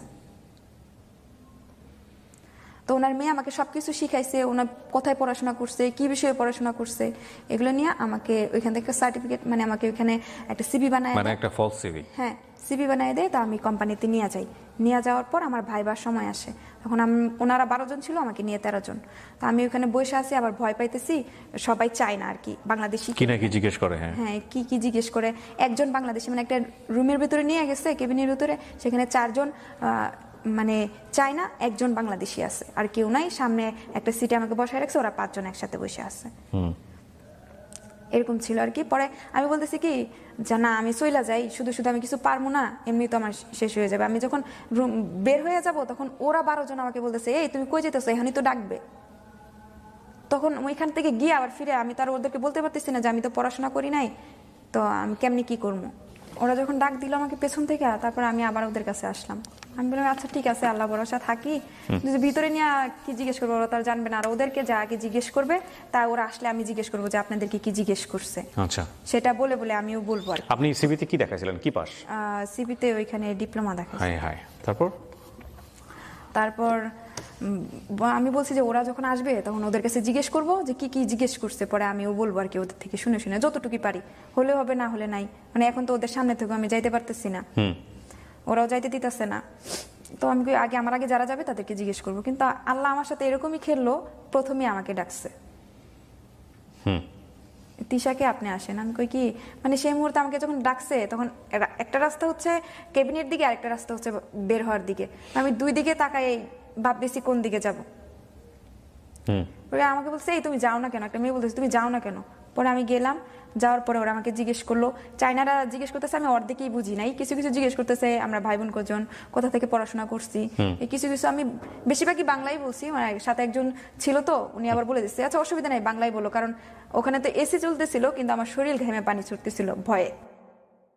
আমাকে জিজ্ঞেস করতেছে কি কোথাও চাকরি করছো না, আমি কি না কোথাও চাকরি করি না, এটাই জীবনে প্রথম চাকরি। তো ওরাও বুঝতে পারতেছে আমার নার্ভাসটা দেখে বুঝতে পারতেছে যে আমি ভয় পাইতেছি। আমাকে বেশি কিছু প্রশ্ন করে নাই, আমার সিভিতে সাইন দিয়ে দিছে, মানে পরীক্ষায় আমি পাস এরকম কিছু জিজ্ঞেস করে। তখন তো শুধু কোয়ালিফিকেশন নিয়েই প্রশ্ন করছে, আর কোনো বিষয় নিয়ে প্রশ্ন করে নাই।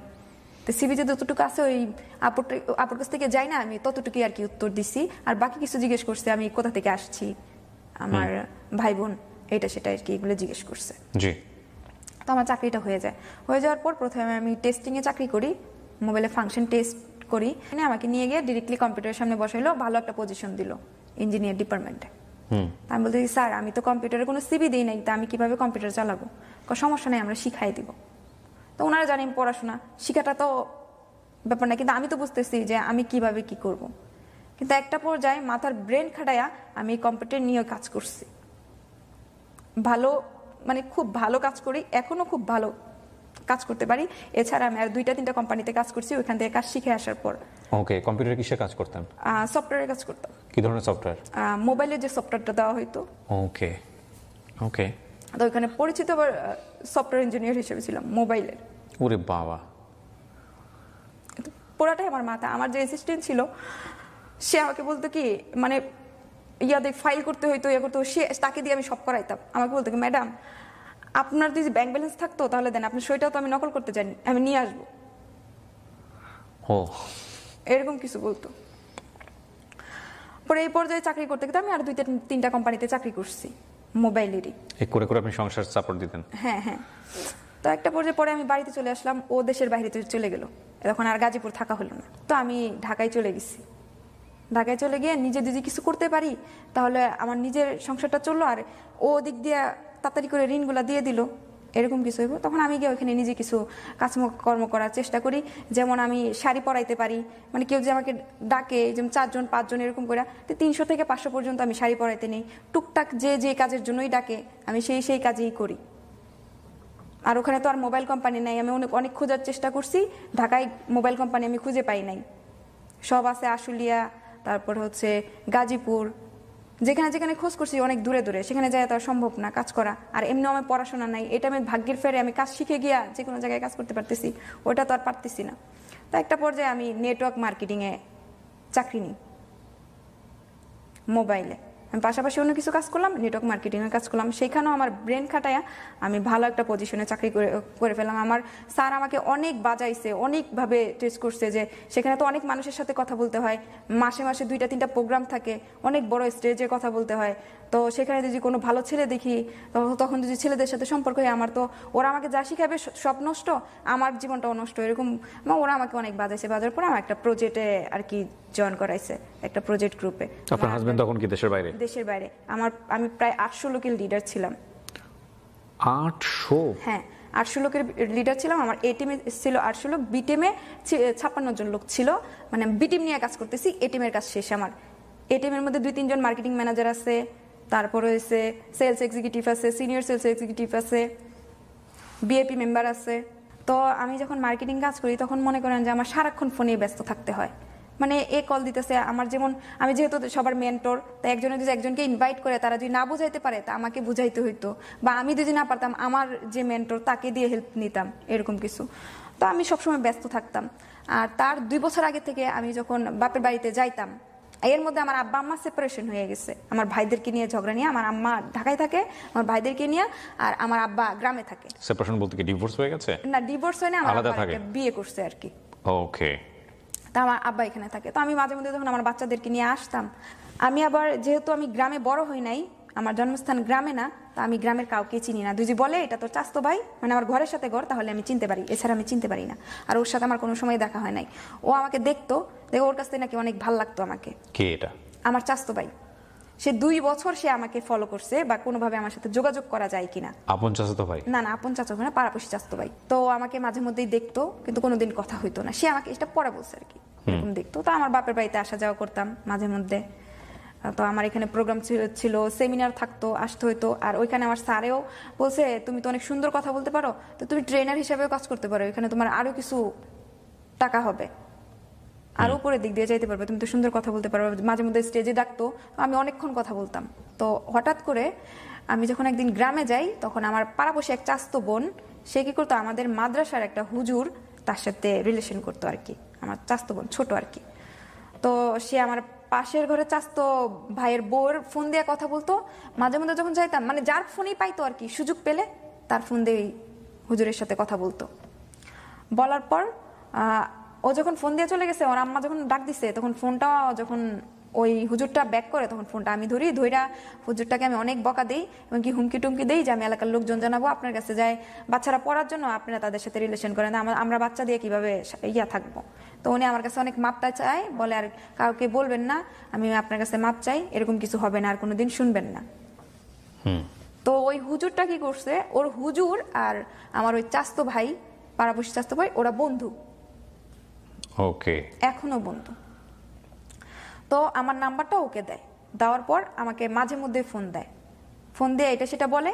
আমার তো বাড়তি কথা শোনার মতো কোনো সময় নাই, আমি ফোন ব্ল্যাকলিস্টে রেখে দিতাম, সুযোগ পাইতাম না, বকাঝোকা করতাম, ফোন করে ব্ল্যাকলিস্টে রেখে দিতাম। এরকম করে প্রায় মনে হয় 1 বছর এরকমই চলে। 2 মাস 3 মাস পর পর ফোন দিত, মানে কোন সুযোগ সে পাচ্ছে না আমার সাথে। তখন আপনার হাজবেন্ড দেশের বাইরে? হ্যাঁ, দেশের বাইরে, কোনো সুযোগ সে আর পাচ্ছে না আমার সাথে কথা বলার জন্য। না পাইলে হঠাৎ করে একদিন ফোন দেয়, যখন আমি মার্কেটিং বিজনেস বিটিম নিয়ে কাজ করতেছি, আমার তো লোক দরকার, যে কোনো লোক আমাকে ফোন দিলে। তো একটা পর্যায়ে সে আমাকে ফোন দেয়, আমি ভাবছি যে সে আমাকে একজন আমার ডিস্ট্রিবিউটর ফোন দিয়ে বলতেছে কি, ম্যাডাম আপনাকে একজন ফোন দিবে, তাকে একটু প্ল্যানিংটা বুঝায়েন, সে একটা প্যাকেজ করবে। তো আমি বলছি আচ্ছা ঠিক আছে, আমার ফোন নাম্বারটা দিয়ে দেন, আমার ভিজিটিং কার্ডও আছে, ফোন নাম্বারটা দিয়ে দেন। তো ফোন নাম্বারটা দিয়ে দিচ্ছে, উনি আমি ভাবছি কি যে মানে আমার যে ডিস্ট্রিবিউটর আছে উনি আমাকে মানে আমার নাম্বারটা দিছে, ওর মতো কেউ আর কি ফোন দিছে। তো উনি ফোন দিয়ে বলতেছে ম্যাডাম আপনি নাকি একটা জব করেন মার্কেটিং, আমিও সেই বিজনেসটা করতে চাই। তা আমি ভাবছি কি উনি দিছে ফোন নাম্বারটা। তা বলতেছে কি হ্যাঁ, ওই লোকটার নাম নিয়ে বলতেছি যে হ্যাঁ উনি ওই সাহেবে আপনার সাথে কথা বলতে বলছে। আচ্ছা, আমাদের প্ল্যানিংটা ওনাকে বুঝাইতেছি, মানে আমার যে চাস্তো ভাই সেটাই আমি বুঝতে পারতেছি না। তো উনি প্ল্যানিংটা বুঝার পর বলতেছে কি আমি তো আপনাকে চিনি, আপনার নাম, আপনার ডাক নাম, আপনাকে বাসায় সবাই বলে ডাকে, আপনার 3টা বাচ্চা আছে, আপনার হাজবেন্ড দেশের বাহিরে, আপনার শ্বশুর বাড়ি এখানে, আপনার বাবার নাম এটা, আপনার বাবা এখানে। এই ছেলেটা যে আপনাকে ডিস্টার্ব করেছে চাচাতো ভাই, সে কি জানতো যে সে তার চাচাতো বোনকে করতেছে ডিস্টার্ব? হ্যাঁ, সে জানতো, সে আমাকে দেখতো, আমার বাড়িতে আসলে সে। ওকে ফাইন, এখন সে তার নিজের পরিচয় দিতে যাচ্ছে আপনার সঙ্গে। Okay fine. তো সে এটা বলতেছে, তো আমি হঠাৎ করে মানে একটা শক খেয়ে গেছি যে কে আমার ব্যাপারে সবকিছু জানে, আমি তাকে চিনি না। তো সে ব্যাপারে তার সাথে আমি আগ্রহ করে কথা বলি। না, দিন আপনি ওকে চিনতেন না? না না না। তো একটা মানুষ যদি হঠাৎ করে বলে ফোন দিয়া যে আমার সর্বোচ্চ সবকিছু জানে, যেহেতু আমার চাস্তো ভাই, তখন আগ্রহ পোষণ করেন আপনি। Okay fine. তখন ওর সাথে আমি কথা বলি, কথা বলতে বলতে একটা পর্যায়ে যে আপনি যখন যেহেতু বিজনেসের ব্যাপারে বললেন আপনি কি করবেন, বলছি হ্যাঁ করব। তো সেই সূত্রে কথা বলে ঠিক আছে, আপনি যেহেতু চিনেন আমার বাড়িতে আইসেন, দাওয়াত রইলো। এই বিজনেস কি এমএলএম টাইপের বিজনেস? ওইটা আমি বলি বেস্টনিক যে একটা ইয়া ছিল সেম ওইরকমই। ওকে ওকে। প্রোডাক্ট নিয়ে আমাদের এখানে সব ধরনের প্রোডাক্ট। ওকে ওকে ফাইন। উনি বলছে আমাদের অফিসে যাবে, আমি বলছি আমাদের শাখা অফিস এখানে আছে, আপনি যেতে পারেন। মানে আমাদের ময়মনসিংহে ওই কোম্পানিটার শাখা অফিস আছে, বিভিন্ন জেলায় শাখা অফিসগুলো আছে। তো বলে কিনা আমি আপনাদের মেইন অফিসে যাব, হেড অফিসে যাব। ঠিক আছে, হেড অফিসে আসেন।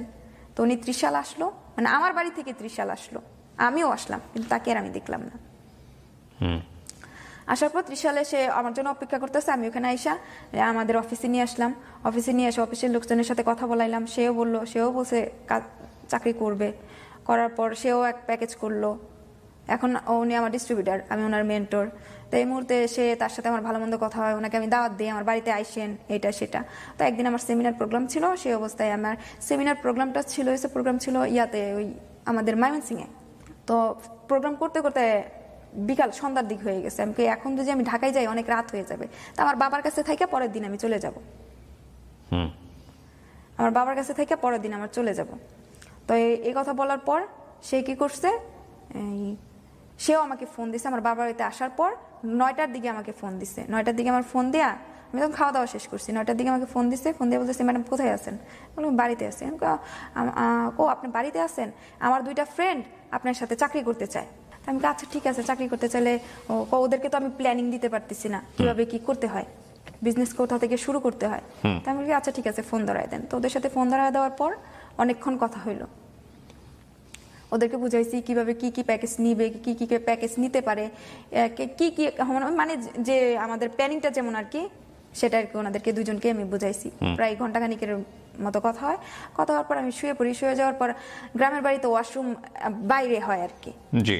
তখন আমি বাইরে বের হই, আকাশের অবস্থা অনেক খারাপ, জোরে জোরে বিজলি চমকাইতেছে। আমি বলতেছি বৃষ্টিতে অনেক জোরে আসবে, আমি বাথরুম থেকে আসি, পরে দুই না যেতে পারি।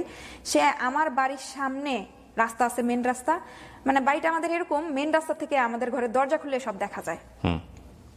আর সে তো আমার বাড়ি চিনে, সবকিছু চিনে, আমার ব্যাপারে তো সে সবই জানে। তার বাড়ি আমার বাড়ি একটা বাড়ি মাঝখানে, ভাতের প্লেট নিয়ে ওদের বাড়িতে যেতে পারবো এতটুকুই কাছাকাছি, কিন্তু আমি চিনতাম না যেহেতু আমি এখানে থাকি নাই কোনোদিন, তাই চিনা হয়নি। তো আমি যখন বাথরুমে গেছি, বাথরুম শেষ করে যখন মোবাইলের বাইরে বারান্দার লাইট জ্বালানো, মোবাইলের লাইট নিয়ে যখন আমি উঠি, এই মুহূর্তে ওর ফোন। তো যেহেতু আমাকে ওইখানেও ফোন দিতে পারে 11:30টার দিকে, ঢাকায়ও ফোন দিছে, তো সেই মুহূর্তে তার আমি বলতে পারি না যে এত রাত্রে ফোন কেন দিয়েছেন, কি ব্যাপার এত রাত্রে ফোন দিয়েছেন। আপনি পিছন তাকায় দেখেন, পিছনে তাকায় দেখি ও জোরে জোরে, মানে তখন তো টিপ টিপ বৃষ্টি পড়তেছিল, পরে অনেক জোরে বৃষ্টি শুরু হয়ে গেছে, ও প্রায় আধ ভিজা হয়ে যেতেছে। বৃষ্টিতে কি ভিজবো? আমি কি ঠিক আছে বারান্দায় এসে দাঁড়ান, মানে ওগুলোকে আমি জিজ্ঞেস করবো, যেহেতু আবার আমার কাছে বেশি শখের বিষয় না, কারণ সে তো আমার সবই জানে, আমার চেনে, তো আমার বাড়ি চেনা তো তার জন্য ব্যাপার না। তারপর আমি একটা কথা জিজ্ঞেস করতে চাইছিলাম যে আপনি আমার বাড়ি কি করে চিনলেন? সেই কথাটা বলার সে আমাকে সুযোগ দেয় নাই। সে আমার নাক মুখ চাইপা ধইরা সে বলতেছে কেন বুঝো না, তোমার জন্য আসছি, তোমার জন্য আসছি, এই কথা বলতেছে। আমাকে আমার জন্য আসছে মানে আমি এখনই চিলান দিব। কয় কি চিলান দাও, তোমার ইচ্ছে দিলে দাও, তোমার জামাই তোমার ছাইরা দিব, তোমার বাপে গিয়ে এগুলো শুনে ফাঁস নিব, আমারে তো এলাকার লোকজন মাইরা ছাইরাই দিব, আমার তো কটা মাইরি দিব, আর কি তোমার তো সবার আইবা। আর আমি সবারই দেখামু তোমার সাথে আমার কথা হয়েছে এতদিন, তুমি বলছো তোমাদের বাড়িতে আসার জন্য, দাওয়াত দিচ্ছ, আমার সাথে তো মেসেজ আছে, তোমার সাথে দেখা কথা হয়েছে এতক্ষণ, মানে তুমি আমাকে নিয়ে আসছো এরকম কিছু।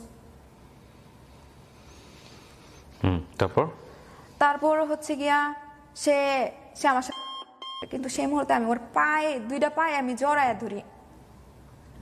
সে কি করে মোবাইলের লাইট, মানে মোবাইলের ভিডিও অন করে মোবাইলটা উল্টা সাইডে দাঁড় করায়া, সে মানে আমি তো আর বুঝতেছি না মোবাইল, সেই মুহূর্তে তো আমি তার দিকেই ফোকাস, তার থেকে কিভাবে বাঁচবো, সে মোবাইলটা রাখা ভিডিও অন করে রাখছে আর কি, আমি তো জানতাম না। তারপর সেই ভিডিও অন করার পর এটা আপনি তখন কার বাসায়, মানে আপনার নিজের?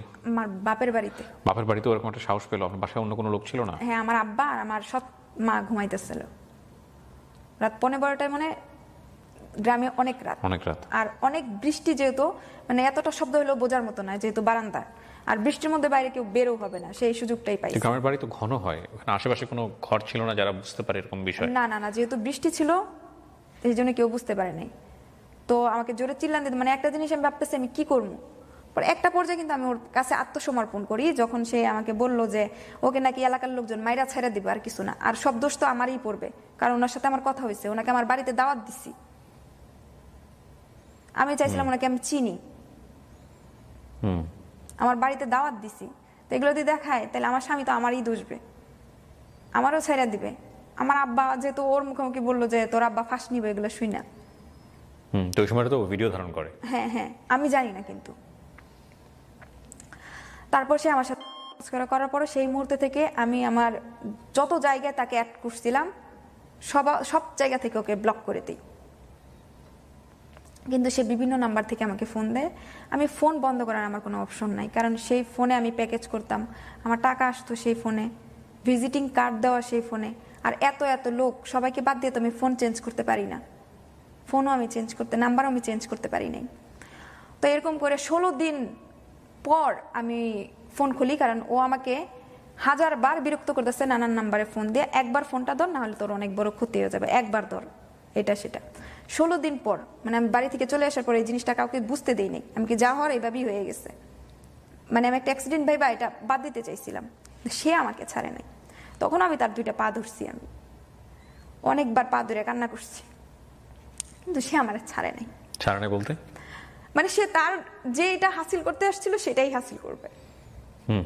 আমার সাথে খারাপ কিছু করিস না, আমি তো 2টা পা ধরি, পায়ের মধ্যে জড়াইয়া ধরছি, মানে কোনোটাই মানে চিল্লান দেনেরও তো কোনো অপশন নেই। আমার চিল্লান দিলে সবাই জানতে পারবে, আর জানলে সবাই আমাকেই দুষবে, কারণ তার সাথে আমার কথা হয়। আরেকটা জিনিস, আমি যে ব্যবসাটা করতে চাইছিলাম, অনেক লোকজনের সাথে কথা হয়, আমার জামাই না করছিল, কিন্তু আমি কই আমি যখন একা থাকি তাহলে এই ব্যবসাটা করি। আর আমার জামাই কি আমাকে কিন্তু ফোন দিলে 2 দিনে 1 দিনে ফোন দেয়, 2 মিনিট 3 মিনিট কথা বলে। আমি সারা সময় এভাবেই থাকি। ও বাড়িতে থাকতেও যেরকম আমার সাথে করছে, বাইরে যাওয়ার পর প্রত্যেক দিনও ফোন দেয়, তাহলে ওর সাথে আমার 3 মিনিট 4 মিনিট, বাচ্চাদের সাথে কথা হয় 5 মিনিট 10 মিনিট হয়, এছাড়া আমাদের সাথে কোনো কথাই হয় না। মানে আমাদের যে অন্য একটা রোমান্টিক ব্যাপার কথা আছে তেমন কিন্তু নাই। আমাদের শ্রদ্ধাশালী কথা, খাওয়া দাওয়া হয়েছে কিনা, সে কেমন আছে, কি খাইছে, এরকমই, এ পর্যন্তই কথা। যেমন সে আমার বড় ভাই, মানে ছোটবেলা থেকে যে সম্মানটুকু করে আসছি সেটাই। সে আমাকে সময় দিত না, সে সময় আমি কাজ করতাম, এটা সেটা করতাম, আর বাইরের দিকে আমার কোনো নজর ছিল না। যে ছেলেটা আপনার সঙ্গে এরকম আচরণ করছে সে কি ম্যারিড ছিল? না না, সে ম্যারিড না, সে আমার থেকে প্রায় 2-3 বছরের ছোট হবে। ছোট বয়সে? আচ্ছা। তো সে অবস্থায় তো আমি তো তার ক্ষেত্রে ঢাকায় চলে আসলাম। সে আমাকে বিভিন্ন নাম্বার থেকে ফোন দিল। ফোন দেওয়ার পর 16 দিন পর আমি যখন ওর ফোন উঠাই, তখন সে বলছে কি, একবার তুই হোয়াটসঅ্যাপে আমাকে, হোয়াটসঅ্যাপ থেকে ব্লকটা খুল, তোকে একটা জিনিস দেখাবো, এরপরে তুই পারলে আমাকে ব্লক করে দিস, আমার আর কোনো ইয়া নাই, তাহলে তোরা আর বিরক্ত করবো না। তখন যখন আমি হোয়াটসঅ্যাপে ব্লকটা খুলছি, সে স্ক্রিন শেয়ার দিয়া সে ভিডিওটার মধ্যে তার মুখে একটা স্টিকার দেয়, স্টিকার দিয়া সেই ভিডিওটা আমাকে স্ক্রিন শেয়ারের মধ্যে দেখাইতেছে, দেখ আমাকে কি চেনা যায়। প্রথমে বলছে আমাকে কি চেনা যায়। আমি বলছি কি, তুই আমার ভিডিও করছিস কে, তুই কি ভাইরাল হইতে চাস, তুই কি ভাইরাল হইতে চাস। তারপর সে অনেক ব্ল্যাকমেল করে আমার কাছে টাকাও নেয়, যাতে করে ভিডিওটা না পাবলিশ হয়। হ্যাঁ হ্যাঁ, টাকাও নেয়। তারপর আমি টাকাও দেই, টাকাই দেওয়ার পর একটা 2-3 বার টাকা দেওয়ার পর সে কি করছে, আবার টাকা চাচ্ছে। তখন তো আমি বলি এত টাকা দেওয়া আমার পক্ষে সম্ভব। কত টাকা দেন আপনি তাকে? কত টাকা দেই মানে অনেক টাকা দেই, টাকাটা আমি উল্লেখ করতে চাইতেছি না। টাকা বলতে আমার মামলাতে 5 লাখ টাকা দেওয়া আছে, 5 লাখ টাকার উপরে কিন্তু আমার টাকা দেওয়া হয় ওকে বিভিন্ন টাইমে। ওকে, তো আপনার সঙ্গে ওনার যে এই ধরনের it's a kind of rape, ওনার কথা অনুসারে যদি আমি বলি, আমাকে এভাবে ব্ল্যাকমেল করতো। তারপরে আমি বলতাম কি, তোর 2টা পা ধরি, আমার 3টা বাচ্চা আছে, আমার 3টা বাচ্চার দিকে তাকায়, আমাকে ছাইড়া দে, আমাকে আর ফোন টোন দিস না, এটা সেটা। সে 3 বারের মাথায় টাকা নেওয়ার পরেও সে আমাকে ব্ল্যাকমেল করা শুরু করছে। তাই আমি একটা পর্যায়ে বলছি, তুই প্রথম ভিডিওটা আমার জামাইয়ের কাছে ছাইড়া দে, কারণ ও যখন দেশে এসে দেখবে কোনো টাকা নাই, তখন তো আমার এমনি ছাইড়া দিব। মানে জামাইয়ের পাঠানো টাকাগুলো আপনি ওকে দিয়ে দিতেন? হ্যাঁ, এমনি আমারে ছাইড়া দিব, কি কাম আছে, তুই ওরে আর ভিডিওটা আগে আমার জামাইয়ের কাছে ছাইড়া দে। সে কি করছে, সে আমার জামাইয়ের কাছে ফোন দিছে, ফোন দিয়ে আমার জামাইয়ের সাথে রং নাম্বারে কথা বলতেছে। আমি কিন্তু তখনও তার বাড়ি আমি চিনি না। তখনই ছেলের বাড়ি আপনি চেনেন না? না না, আমি জানতাম যে সে আমার বাড়ির আশেপাশে। আমার হাজবেন্ড আমাকে ফোন দিয়ে বলতেছে, তোদের এলাকার একটা ছেলের মতো আমাকে ফোন দিয়া বলতেছে এটা সেটা, তো কার কাছে আমার নাম্বার দিছিস। আমি কার কাছে তো আমার নাম্বার দিই নাই, আমি তোমার কে ফোন দিছে আমি জানি। আমি ভয় পাইতেছি ভিতর দিয়া, দেখছো তো জামাইয়ের সাথে আমি কথা বলতে পারি, আমি কি তোমার আমি টাকা পয়সা দিয়ে দেবো না, তুমি আমার জামাইয়ের কাছে আবার দিতে পারো ভিডিও। তো একটা পর্যায়ে সে কোনোভাবে নারাজ হয়ে সে আমাকে বলতেছে আমার সাথে তার রিলেশন করতে হবে, সে আমার সাথে প্রেম করবে, সে আমাকে বিয়ে করবে, আমাকে ছাড়া কাউকে বিয়ে করবে না, তোকে যেহেতু আমি করছি আমি তোকে বিয়ে করব। তো সে ঢাকা পর্যন্ত আসে, ওর একটা বন্ধু আছে, আমি যেখানে বাজার করতে যাই সেই বাজারের সামনে দিয়ে ওই বাড়ির সামনে দিয়ে বাজারে যেতে হয়। তো সেখানে আমাকে আটকায় কথা বলতো যে সে আমার সাথে প্রেম করবে, আমাকে বিয়ে করবে। তখন আমার প্রেমের প্রস্তাব দেয়, আমাকে বিয়ে করবে, কাজী অফিসে টাইনা নিয়ে যায়, আমাকে চল বিয়ে করি তাইলে, ওই যে কাজী অফিস, আমি বলার সাথে সাথে সে আমাকে কাজী অফিসে টাইনা নিয়ে গেছে। তো সেখান থেকে আমি বের হয়ে চলে আসছি, আমি বসে গেছি, সেখান থেকে আমার হাতে টান দিছে চল। মানে সেই মুহূর্তে আমি ওইখানেও পাবলিক করতে পারতেছি না, কারণ ওইখানে হচ্ছে আমার যে মামা হয় সে আমার চাচা শ্বশুর, যে আমার খালা হয় সে আমার ফুফি শাশুড়ি। মানে সেখানে বললো সবকিছু উঠে আসবে, সে সব বলবে, আমি সব স্বীকার করবো, পরে তোরকেও আমি মাইনা নিব। আপনাকে লাভ করতো? হ্যাঁ, পরবর্তীতে সে আমাকে লাভ করতো এরকম কিছু, মানে আমার সাথে এরকম ভাবে কথা বলতে, মানে সে বেশিরভাগই আমাকে ব্ল্যাকমেল করে আমার সাথে কথা বলছে, মানে আমার সাথে তার সম্পর্ক করতে হবে। পরে আমি একটা বলছি কি যে আমি না তোর সাথে সম্পর্ক করবো না, দরকার পড়লে অন্য একটা ছেলের সাথে সম্পর্ক, তোকে তো আমার একদমই ভালো হয় না। মানে ভালো করেও বুঝাইছি ওকে, খারাপ করেও বুঝাইছি, কিন্তু কোনো পর্যায়ে সে মানতেছিল না। পরে একটা বাজে কি যে আমি ওর প্রেমের সম্পর্কটা আমি অ্যাকসেপ্ট করে ওর বাড়িটা কোথায় সেটা জানতে পারবো হয়তো, আমি এটা ভাবছি যে বাড়িটা কোথায়, ঠিকানাটা পাবো। তো ওর সাথে মানে কথা বলতেছি বলার পর একটা পর্যায়ে তার সাথে কথা বলতে, মানে তার ঠিকানা জানতে গিয়ে আমি তার প্রতি উইক হয়ে পড়ি। ওকে, প্রথম দিকে সম্পর্কটা ব্ল্যাকমেইল থাকলেও পরবর্তীতে আপনি এক পর্যায়ে উইক হয়ে পড়েন। হ্যাঁ হ্যাঁ, তারপরে মানে একটা পর্যায়ে মানে কি বলবো, ও মানে মনে হয় যে আমার শ্বাসই চলতো ওর জন্য, এরকম হয়ে গেছি। ওকে, আমাকে ওই বিজনেস থেকেও সে আমাকে সরায় দেয়, কারণ ওইখানে যদি সময় দেই ওকে সময় দিতে পারি না। সে ওইখানেও একটা ব্ল্যাকমেইলের কাজ করে, যখন তার সাথে আমার ভালো সম্পর্ক হয়ে যায়, প্রেমের সম্পর্ক হয়ে যায় সত্যি সত্যি, তখন সে আমার সবকিছু, আমার মোবাইল পাসওয়ার্ড, আমার ব্যাংকের যে অ্যাকাউন্ট নাম্বার, বিকাশ, নগদ, আমার ফেসবুক পাসওয়ার্ড, যত কিছু আছে সবকিছু, যত কলিগ আছে সবকিছুর বিষয়ে সে জানে, সবকিছুই আমার ফোন থেকে সে নিয়ে যায়। আমি সব ওকে বিশ্বাস করে দিয়ে দিই। তারপর সে আমি ওনার মামলার কাগজগুলো দেখছি, এই জন্য আপনাদের একটু কাগজের শব্দ হতে পারে। হ্যাঁ বলেন। তারপর হচ্ছে গিয়া তাকে সব খরচ আমার দিতে হয়। সে আমাকে বলছে যে এখন যদি আমি টাকা দিই তাহলে আর কি পরবর্তীতে সে আমাকে দিবে, আমাকে টাকার মধ্যে মোড়ায় রাখবে, আমার কখনো কষ্ট দিবে না, আমার বাচ্চাদেরও কখনো কষ্ট দিবে না। সবসময় বলতো, সে আমার বাচ্চাদের সাথে সবসময় কথা বলতো। আমি যদি ফোন বন্ধ করে দিতাম রাগে যে তোর সাথে কোনো রিলেশন করবো না, যখনই আমার বাচ্চাদের কথা মনে হতো যে ওদেরকে যদি আমার ছাড়তে হয়, তো সে আমাকে বুঝ দিত কি, দেখ তোর বাড়ি আমার বাড়ি পাশাপাশি, ওদেরকে ছাড়া সম্ভব না, আর ওদেরকেও আমি অনেক ভালোবাসি, ওদেরকে ছাড়তে হবে না। তোর মেয়েরা দুজি একবার দুজি বলে যে তোর কাছে থাকবো, আইনও তোর কাছ থেকে নিয়ে যেতে পারবে না, তোর বাচ্চারা দুজি তোর কাছে থাইকা শান্তি পায়, আইনও নিয়ে যেতে পারবে না। আর তোর বাড়ি আমার বাড়ি যেহেতু একসাথে, আমাদের রাখারও কোনো সমস্যা হবে না। কিন্তু এখন তো আমি তো ব্যাচেলার, আমার তো কিছু করতে হবে, আমি যদি ব্যবসা বাণিজ্য কিছু। ও আপনার বাচ্চার সঙ্গে কিভাবে কথা বলতো, কি পরিচয়ে কথা বলতো? মামা পরিচয়ে কথা বলতো। আপনি কথা বলা দিতেন? হ্যাঁ, ফোন দিত, ফোন দিয়ে কথা বলতো মামা মামা করে। এটা কিন্তু ক্রাইম, মানে আপনি পর্যন্ত তাও হয়তো এক ধরনের, মানে সেই বিষয়টা, এটা কোথা থেকে কথা বলতো, যে বিষয়টা আমি ওর পাটা ধরে মাপ চাইতাম, ফোনে বলতাম এই দেখ আমার 3টা বাচ্চা আছে, আমার বাচ্চাদের সাথে কথা বল, আমার 3টা বাচ্চার মুখের দিকে তাকায় আমাকে ছাইরা দে, তখন থেকে ওর কাছে আর কি পরিচয়, কথা বলতো। তারপর এই কথা বলার পর থেকে সে আমার বাচ্চাদেরকে অনেক আদর করতো। তা আমি একটা পর্যায়ে মজা করে বলতেছি, আমার হাজবেন্ড তো দেশের বাড়ি থেকে আসতেছে, ও আসার পর বলছে বাচ্চা নিবে। সে আমাকে বলতেছে এখন যদি তুই বাচ্চা নেস, আমি তোর এই 3 বাচ্চার দায়িত্ব নিব, কিন্তু এখন দ্বিতীয়বার যদি আবার কোনো, চতুর্থবার যদি আবার কোনো বাচ্চা হয়, সেই বাচ্চার দায়িত্ব আমি নিব না, ওকে নিয়ে আমি তোকে নিব না। আমি ওর খাবারের টাকা, মানে ওর যা লাগতো, পরীক্ষার ফিসের টাকা যা লাগতো, আমি তাকে সব দিতাম। যেমন আমি ঘরে চাল কিনতে চাইতেছি, এই মুহূর্তে সে ফোন দিছে যে আমি পরীক্ষা দিতে যাবো, আমার পরীক্ষার ফি নেই, আমার লাইফটাই মনে শেষ হয়ে যাইতেছে, আমি চালের টাকাটা দোকানের থেকে ফেরত নিয়ে আমি ওরে টাকা পাঠাইছি। আমি ওষুধ কিনতে যাবো, আমার চিকিৎসার জন্য টাকা নিতাম, টাকা নিয়ে আমি ওকে টাকা দিয়ে দিতাম। মানে যা লাগতো, ওর ফ্যামিলিতেও আমার বলতো কি দেখ ফ্যামিলির অবস্থা খুব খারাপ, আমার একটা বাস দিই যে রোজায় ঘরে একটু ইফতার নিব, পানি দিয়ে ইফতার করতেছি। কোথাকার গল্প কোথায় এসে দাঁড়িয়েছে। তো ও এরকম বইলা সে আমার কাছে টাকা নিত, আর ওর কষ্ট আমার সহ্য হইতো না, যে মানে ওর যে না খাইতে পারতো। আমি একটা জিনিস বুঝতে পারছি যে আপনি যেহেতু জীবনে কোনোদিন কাউকে ভালোবাসেননি, ভালোবাসার ব্যাপারটা একটা ভুল রাস্তাতে হলেও আপনি অনুভব করা শুরু করেছেন। আমি এটা বড় করতে চাই না যে আপনি তাকে কতটা ভালোবাসতেন, আমি বরং এটা জানতে চাই যে আপনার হাজবেন্ড যিনি, তিনি জানলেন কিভাবে? সে আমার কাছ থেকে টাকা নিয়ে নিয়ে অন্য মেয়ের সাথে সম্পর্ক করে,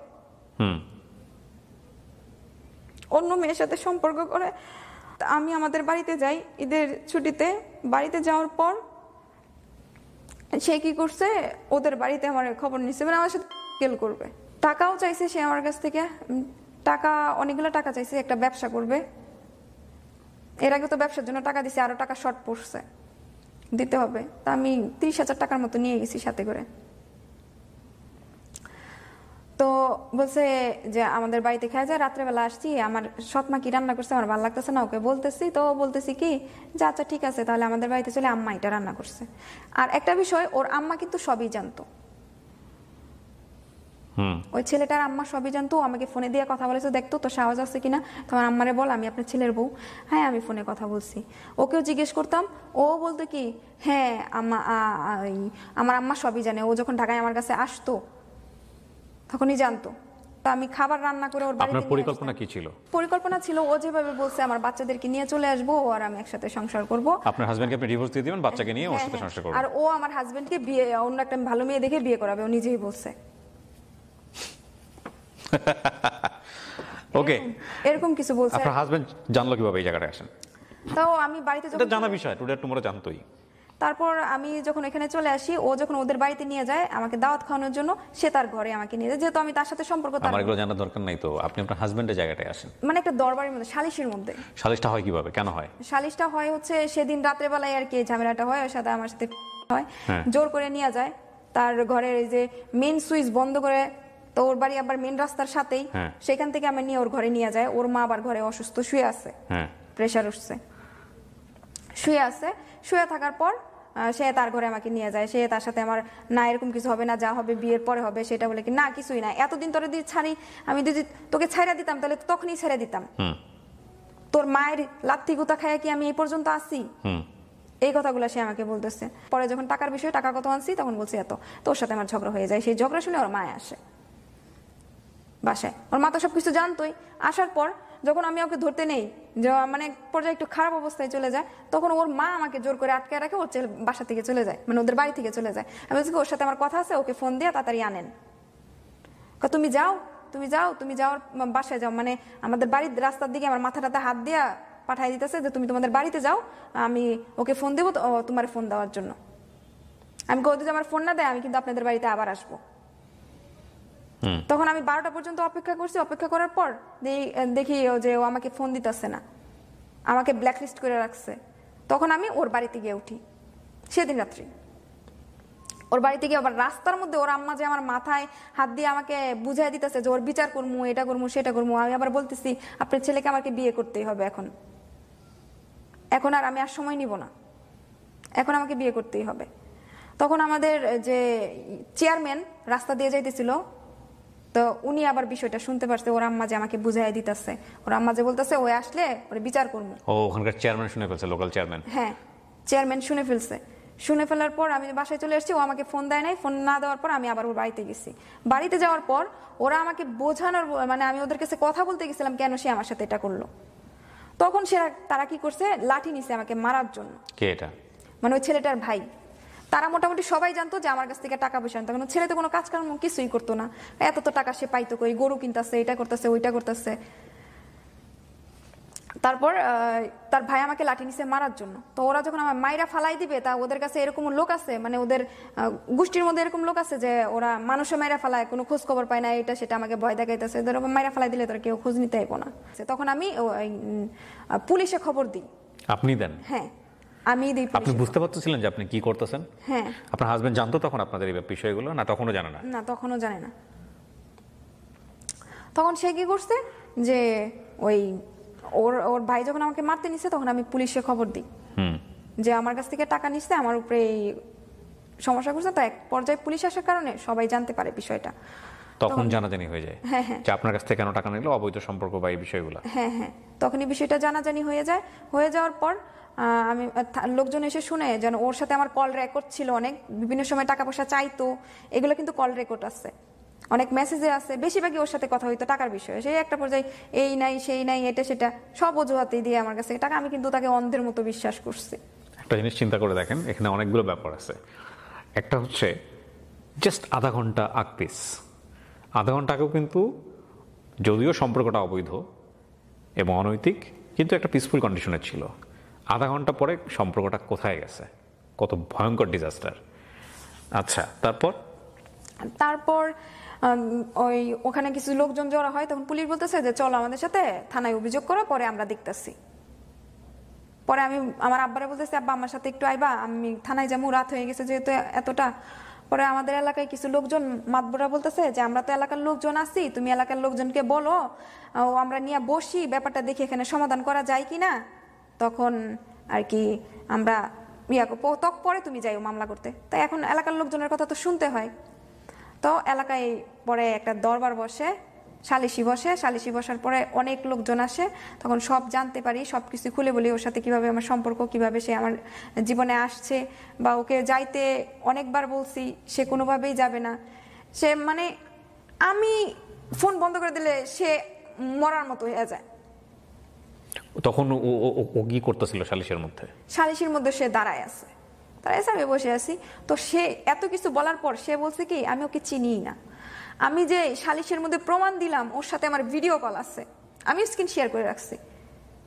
ওর সাথে আমার ভিডিও কল, মেসেজ, কল রেকর্ডের মধ্যে টাকা পয়সা নিচ্ছে, সবকিছু আছে। সবকিছু দেখানোর পরও সে আমাকে বলছে কি যে সে আমাকে চিনে না, কিন্তু এলাকার লোকজন কিছুই বলে নাই, কারণ ওই এলাকায় তাদের যে একটা ভাব আছে, প্রভাব আছে, মনে করেন যে ওরা।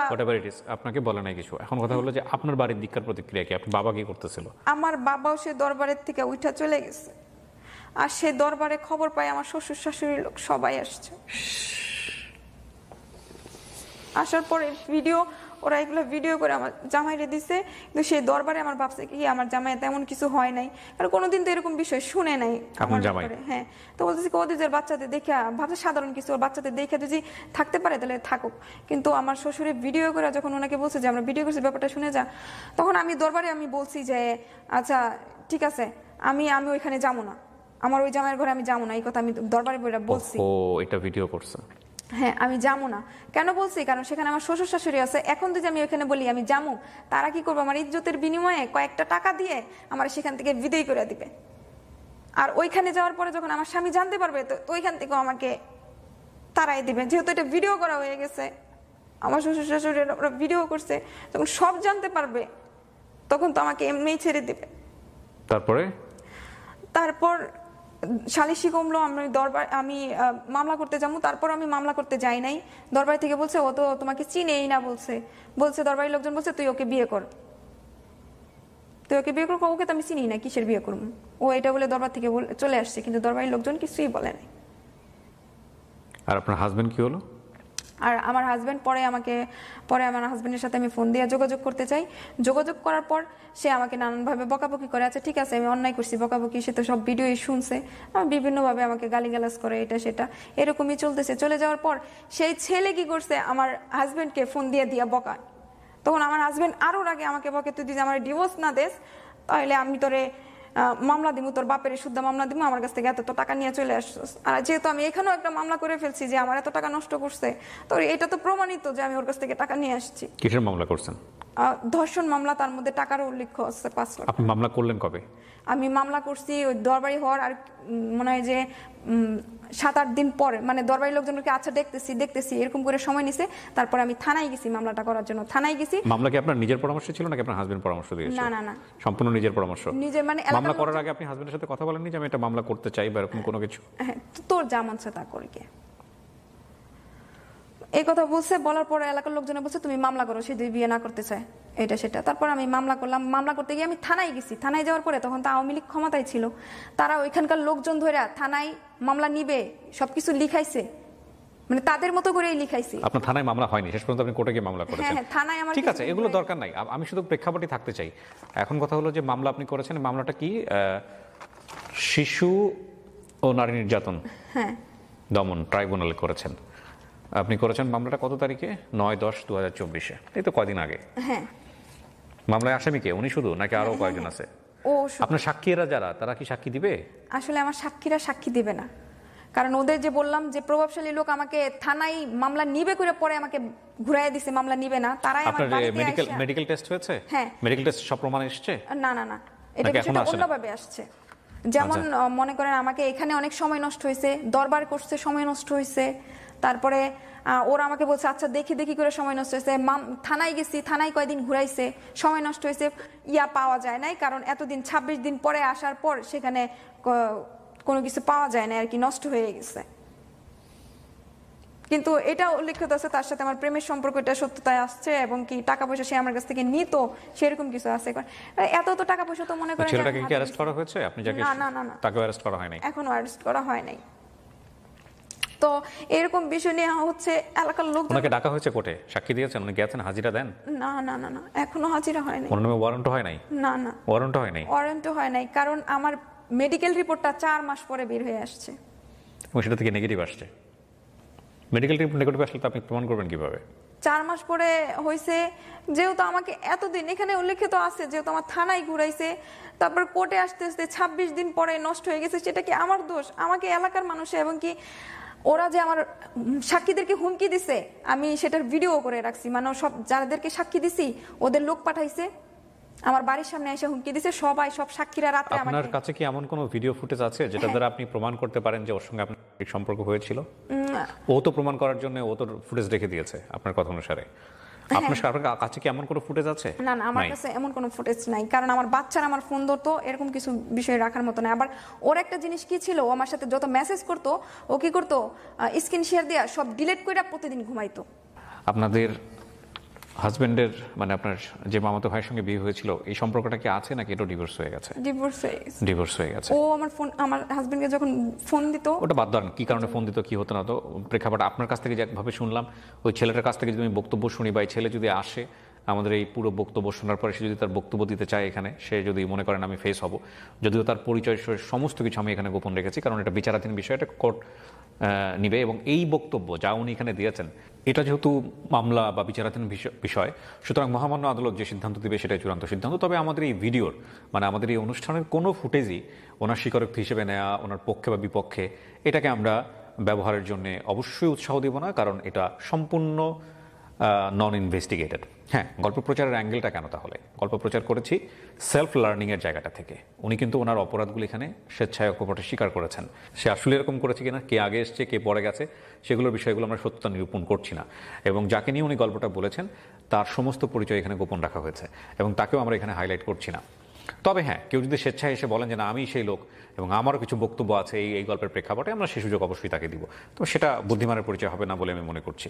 তো এখানে একটা কথা অবশ্যই আমি বলতে চাই, সেটা হলো যে কেন এই গল্পটা মানে আজকে লাখ লাখ মানুষ, কোটি কোটি মানুষের সামনে বললেন এবং সারাটা জীবন এই গল্পটা থেকে যাবে। এটা এত বড় একটা দুঃসাহস বাংলাদেশের সামাজিকতার কথা চিন্তা করে কেন করলেন? আমি এই গল্পটা বলার উদ্দেশ্য হচ্ছে কি, আমি তো কোনো পর্যায়ে বিচার পাচ্ছি না, টাকার কাছে নাকি সবকিছু হেরে যায়। আপনি কি বিচার চান?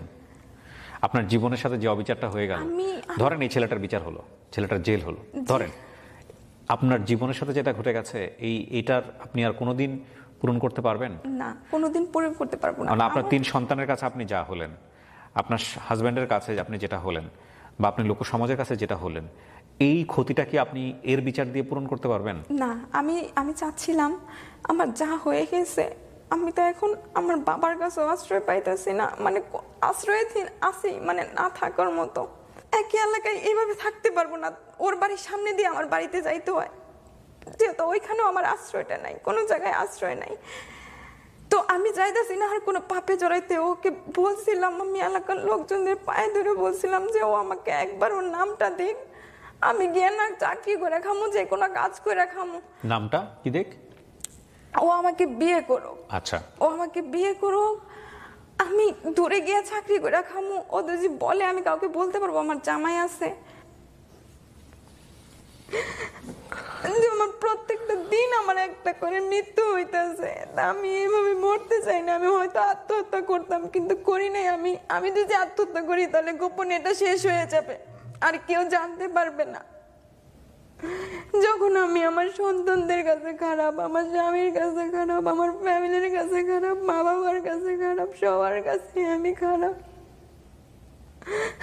তাই আমি চাইতেছি যে আমার একটা কঠিন মৃত্যু দেখ, যে মৃত্যুটা সবাই দেখতে পারে। আমি নিজে নিজে আত্মহত্যা করতে চাইতেছি না, যেটা ঘুমোতে শেষ হয়ে যাবো। ও আমাকে অনেকবার হুমকি দিছে আমাকে মেরে ফেলবে, ওরা তো আমি মরতে চাই না। আমি চাই আমাকে যে এরকম কোনো মানুষ আমাকে সাহায্য করে, যে আমার এত কঠিন একটা মৃত্যু দেখে আমার মৃত্যুতে আমাদের মতো যারা প্রবাসীর বউ আছে তারা যেন এই বিষয়টা দেখে ভয় পেয়ে এখান থেকে সরে আসে। আমি সবাইকে বলছি, আমার এলাকার লোকজনকে বলছি, আমি লিখিত স্ট্যাম্প দিব, ভিডিও ভিডিও করে রাখবেন, সেখানে প্রশাসনের লোক থাকবে, সবাই জানবে আমি আমার নিজের ইচ্ছায় আমি মরতে চাইতেছি। আপনারা প্লিজ আমাকে এই সাহায্যটা করেন। সবাইকে বলছি যে আমার মৃত্যুটা দিয়ে এত ভয়ানক একটা মৃত্যু হোক আমার, যেটা দেখে মানে এই বিষয় থেকে ওর মতো ছেলে যারা আছে তারা যেন এই বিষয়টা কোনোদিন না জড়ায়। আর আমার মতো যারা প্রবাসীর বউরা আছেন তারাও জানি এই বিষয়ে করতে গেলে ভয় পায় সব দিক দিয়ে। আর প্রবাসী যারা আছে তাদেরকেও একটা উদ্দেশ্য করে বলি, শুধু প্রবাসী না, যারা স্বামী আছে তাদেরকেও বলি তাদের বউয়ের মনের দিক দিয়ে বোঝার চেষ্টা করুক, তাদের ফ্রেন্ডলি একটা সম্পর্ক হোক, তাদেরকে একটু সময় দেখ, এই বড় বড় ভাব যেন আর না দেখায়। ভয়ঙ্কর গল্প, বড় বড় আমি চাইতেছি আমি আমার একটা কঠিন মৃত্যু থেকে আমাকে তো যে এই বিষয়ে কি একটু সাহায্য করতো। যাই হোক, আমি গল্পটা শেষ করতে চাই এখানে কয়েকটা কথা বলে। প্রথম কথা হচ্ছে, এই গল্প থেকে আমরা সেলফ লার্নিংয়ের যে বিষয়টা, সেটা এখানে আসলে অ্যাডভাইস করার কিছু নাই, সেটা যেন আমরা সবাই নিতে পারি।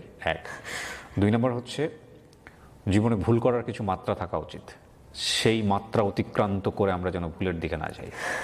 এই ভদ্রমহিলা একসময় চাকরি করতো, যদিও সেই চাকরিটা সে কীভাবে নিয়েছে আমরা জানি, এখানে অকপটে স্বীকার করেছে, কিন্তু তার একটা অবস্থান তৈরি হয়েছিল।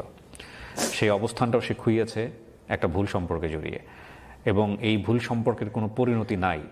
এই ভুল সম্পর্ক ব্ল্যাকমেইলের মাধ্যমে শুরু হোক বা যে কোনোভাবেই শুরু হোক না কেন, যদি একবারের জন্য সেটা হয়, কেউ যদি আপনাকে কোনো ব্ল্যাকমেইল করে, এই জায়গাটাকে ফোকাস করে আমি বলতে চাই, ইফ এনিবডি ব্ল্যাকমেইলস ইউ, সেটা যে কোনো ধরনের হোক, ছেলের পক্ষ থেকে হোক, মেয়ের পক্ষ থেকে হোক, আপনি অবশ্যই মনে রাখবেন সেখানে ফল ইন করার কোনো সুযোগ নাই, এবং সেখানে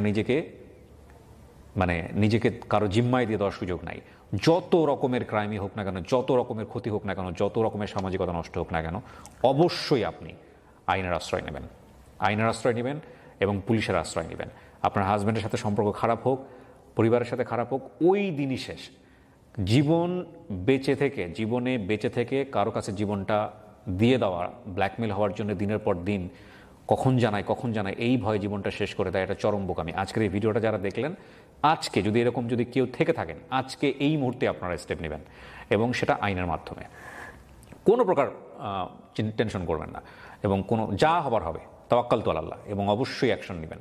হ্যাঁ, আপনি যদি ভুল করেও থাকেন, এই ভুল এখানেই শেষ হোক, এইভাবে আপনি অ্যাকশন নেন, এটা হচ্ছে বলার। আর এই গল্পের শুধুমাত্র যে জায়গায় সে দাঁড়িয়েছি, সেই জায়গাটা থেকে একটা মানুষকে, বা এই গল্পের যিনি সাবজেক্ট, তাকে চিন্তা করলে বরং ভুল হবে। ওই ক্লাস 4-এর যে মেয়েটার বিয়ে হয়েছিল, ওই যে ক্লাস 4-এর যে, সেই সামকে অবশ্যই মাথায় রাখতে হবে। তার জীবনের শেষ আজকের এই পরিণতি ক্লাস 4-এর সামিরার ব্যাকগ্রাউন্ড থেকে আসতে হবে। হ্যাঁ, তার সংসারটা কেমন ছিল, তার হাজব্যান্ডের সাথে তার স্মুথ সম্পর্ক ছিল কিনা, কেমন একটা সম্পর্কে থাকলে সে হয়তো আরও একটা বেটার জায়গায় যেতে পারতো, একটা শক্তিশালী সম্পর্কে থাকলে হয়তো এরকম একটা ভুল হতো না, সেই বিষয়গুলোও একটু চিন্তা করতে হবে, মাথায় রাখতে হবে। সুতরাং সামিরাকে এখানে জাজমেন্টে নেওয়ার কিছু নাই। আর যে মানুষ এমনভাবে মৃত্যু কামনা করে, সে মানুষকে আপনি কি বিচার করবেন? কাউকেই আমরা বিচার না করি আজকের এই গল্পে, বরং আমরা নিজেদেরকে বিচার করার চেষ্টা করি। আমরা আসলে কেউই ধোয়া তুলসীর পাতা নই, নোবডি, এবং কেউই পাপের ঊর্ধ্বে নই। সুতরাং কারো দিকে আঙ্গুল না তুলি। আর অ্যাটলিস্ট এখানে সবচেয়ে ভয়ঙ্করতম ক্ষতির যে জায়গাটা, সবচেয়ে ভয়ঙ্করতম অন্যায়ের যে জায়গাটা, সেটা হচ্ছে ব্ল্যাকমেইলিং। এই ব্ল্যাকমেইল যদি জীবনে আপনাকে কেউ করে, বাকি বিষয়গুলো তো আপনারা আপনাদের জায়গা থেকে ডেফিনেটলি বিচার করলেই পাবেন যে এগুলো থেকে আমাদের কি করা উচিত, সরে আসা উচিত কিনা, সেটা আপনি ডেফিনেটলি। ইভেন প্রেমের সম্পর্কেও যদি কেউ ব্ল্যাকমেইল করে, অত্যন্ত ভালোবাসার সম্পর্কেও যদি কেউ ব্ল্যাকমেইল করে, সেটা যেভাবেই হোক না কেন, তুমি আমার জীবনে না থাকলে আমি ফাঁসিতে ঝুলে যাব, তুমি আমার জীবনে না থাকলে আমি ছবি পাবলিশ করে দিব, তুমি আমার জীবনে না থাকলে এই যে অমুক রাতে ধারণ করছিলাম, এটা লক্ষ লক্ষ মানুষের কাছে জেনে যাবে, যদি এই কথা কেউ বলে থাকে, ওই মোমেন্টেই আপনি সিদ্ধান্ত নেন এই লোক আপনাকে সারা জীবন ব্ল্যাকমেইল করবে, সে ছেলে হোক বা মেয়ে হোক। বিশেষ করে মেয়েদের মধ্যে অনেক ধরনের এই ধরনের প্রবণতা দেখা যায়, একটু এদিক ওদিক হলেই ঝুলে পড়ে, হ্যাঁ, রশি টানায় ফেলে, ফ্যানের সাথে বাইটা করে ফেলে। আপনি জানেন কি না, আপনি যখন একজন সাইকিয়াট্রিস্টের সঙ্গে কথা বলেন, ভয় দেখিয়ে পৃথিবীতে কখনো ভালোবাসা অর্জন করা যায়নি। হ্যাঁ, একটা সাময়িক সময়ের জন্য হয়তো বা এই লোকটা এসকেপ পথ খুঁজে পাচ্ছে না আপনার কাছ থেকে সরে যাওয়ার জন্য, হয়তো সে ভয়ের কারণে আপনার সাথে মিলিয়ে চলছে, বাট এটা খুব সাময়িক সময়ের জন্য। টুডে অর টুমরো সে আপনার কাছ থেকে এসকেপ করবেই, কারণ যদি সেই সম্পর্কে ভয় থাকে, সে কোনোদিন আপনার সঙ্গে থাকবে না, আপনি এটা নিশ্চিতভাবেই জেনে রাখেন। প্রেমের সম্পর্ক, ভালোবাসার সম্পর্ক, এখানে যদি আস্থাহীনতা থাকে সে কখনোই আপনার সঙ্গে থাকবে না। সুতরাং আপনার সঙ্গে থাকা মানে হচ্ছে হলো ক্যারিয়ার বাঁচানোর জন্য করতেছি, আপনার সঙ্গে থাকা মানে হচ্ছে সামাজিকতা, লোকজন মানুষ কি মনে করবে এটার জন্য করতেছি। বিশ্বাস করেন এই লোককে আপনি একদিন না একদিন হারাবেন, কারণ প্রেমের সম্পর্কে এই জিনিসগুলো থাকে না এবং এটা থাকা উচিত না। সুতরাং যদি দেখেন যে কোনোভাবে ব্ল্যাকমেল করছে আপনাকে, সেটা ছবি দেখিয়ে হোক, ভিডিও দেখিয়ে হোক, বা অন্য কোনোভাবে হোক, যে কোনোভাবে হোক না কেন, আমার শুধু পয়েন্টের জায়গাটা হচ্ছে এটা, নেভার এভার একটা সেকেন্ডের জন্য নিজেকে মানে দেরি করবেন না, অবশ্যই আইনানুগ ব্যবস্থা নেবেন এবং ওই লোকের সঙ্গে আপনার সম্পর্ক থাকবে না, বা ওই ভদ্রমহিলা বা যাই হোক না কেন আপনার যিনি প্রাণের মানুষ তার সঙ্গে আপনার সম্পর্ক থাকবে না, এটা নিশ্চিত থাকেন আপনি। কারণ ব্ল্যাকমেইলিং দিয়ে আর যাই হোক সম্পর্ক হয় না। আপনি যে বললেন না আপনি সেলফ রিয়েলাইজেশনের মধ্যে আছেন, এটাই সবচেয়ে বড় কথা। এক পর্যায়ে আমার কাছে মনে হচ্ছিল যে আমি আপনার পুরো ফেস দেখিয়ে গল্পটা প্রচার করতে পারবো, কিন্তু আমার কাছে মনে হয়েছে না, কারণ আপনার সন্তানদের সাথে অবিচার করা হবে আমি যদি আপনার ফেস দেখি। যদিও আপনি সৎসাহস দেখিয়েছেন, আমি ফেস না দেখিয়ে আপনার পরিচয় গোপন রেখেই গল্পটা প্রচার করবো এবং তাই করলাম। এরপরে এখন আপনি যদি আওয়াজ দিয়ে বলেন যেটা আমার গল্প সেটা আপনার বিষয়, কিন্তু আমি আমার প্ল্যাটফর্মে আপনার পুরো পরিচয় তুলে ধরবো না, এটা করা উচিত হবে না, কারণ আপনার সন্তানরা আপনার পরিচয় বড় হবে। এখানে দেখেন আমি একটা কথা বলি আপনাকে, ক্ষমা করার মালিক আল্লাহ, হ্যাঁ আপনি আল্লাহর কাছে বলেন, এটা হচ্ছে বিষয়।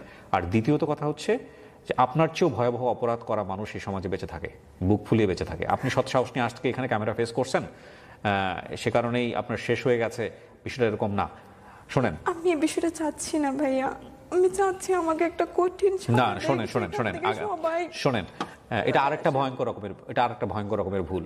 আপনাকে আমি দুনিয়াতে যতদিন বেঁচে থাকবো একটা মেয়ে একা, বাবার সাপোর্ট নাই, ভাইয়ের সাপোর্ট নাই, এখান থেকে অনেক কিছু পাপের কাছে চলে যেতে পারি আমি। না, আরেকটা পাপের কাছে যাবেন না আপনি। শোনেন, আপনি আরেকটা, আর এখন এই যে আপনার রিয়েলাইজেশনটা আছে না, আপনি বাকি জীবন আল্লাহ যতদিন আপনাকে বাঁচায় রাখার সুযোগ দেয় আপনি ভালো কাজ করেন, হ্যাঁ। এবং দেখেন আপনার যে 3টা সন্তান আছে, 3টা মেয়ে আছে, তাদের জন্য আপনার বেঁচে থাকতে হবে।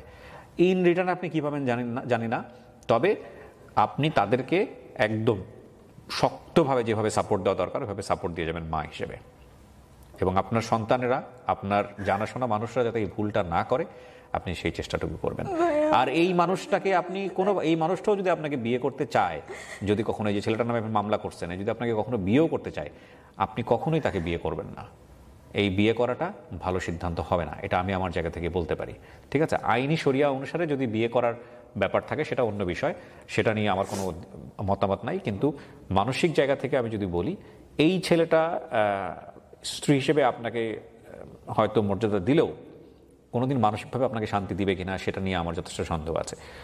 Thank you so much Samira, অদ্ভুত একটা গল্প, বহুদিন পর জীবন গল্প অনেককে নাড়িয়ে দেবে আজকের এই গল্প। দয়া করে পরিচয় খোঁজার চেষ্টা করবেন না যে কে উনি, এবং পরিচয় নিয়ে বলারও চেষ্টা করবেন না।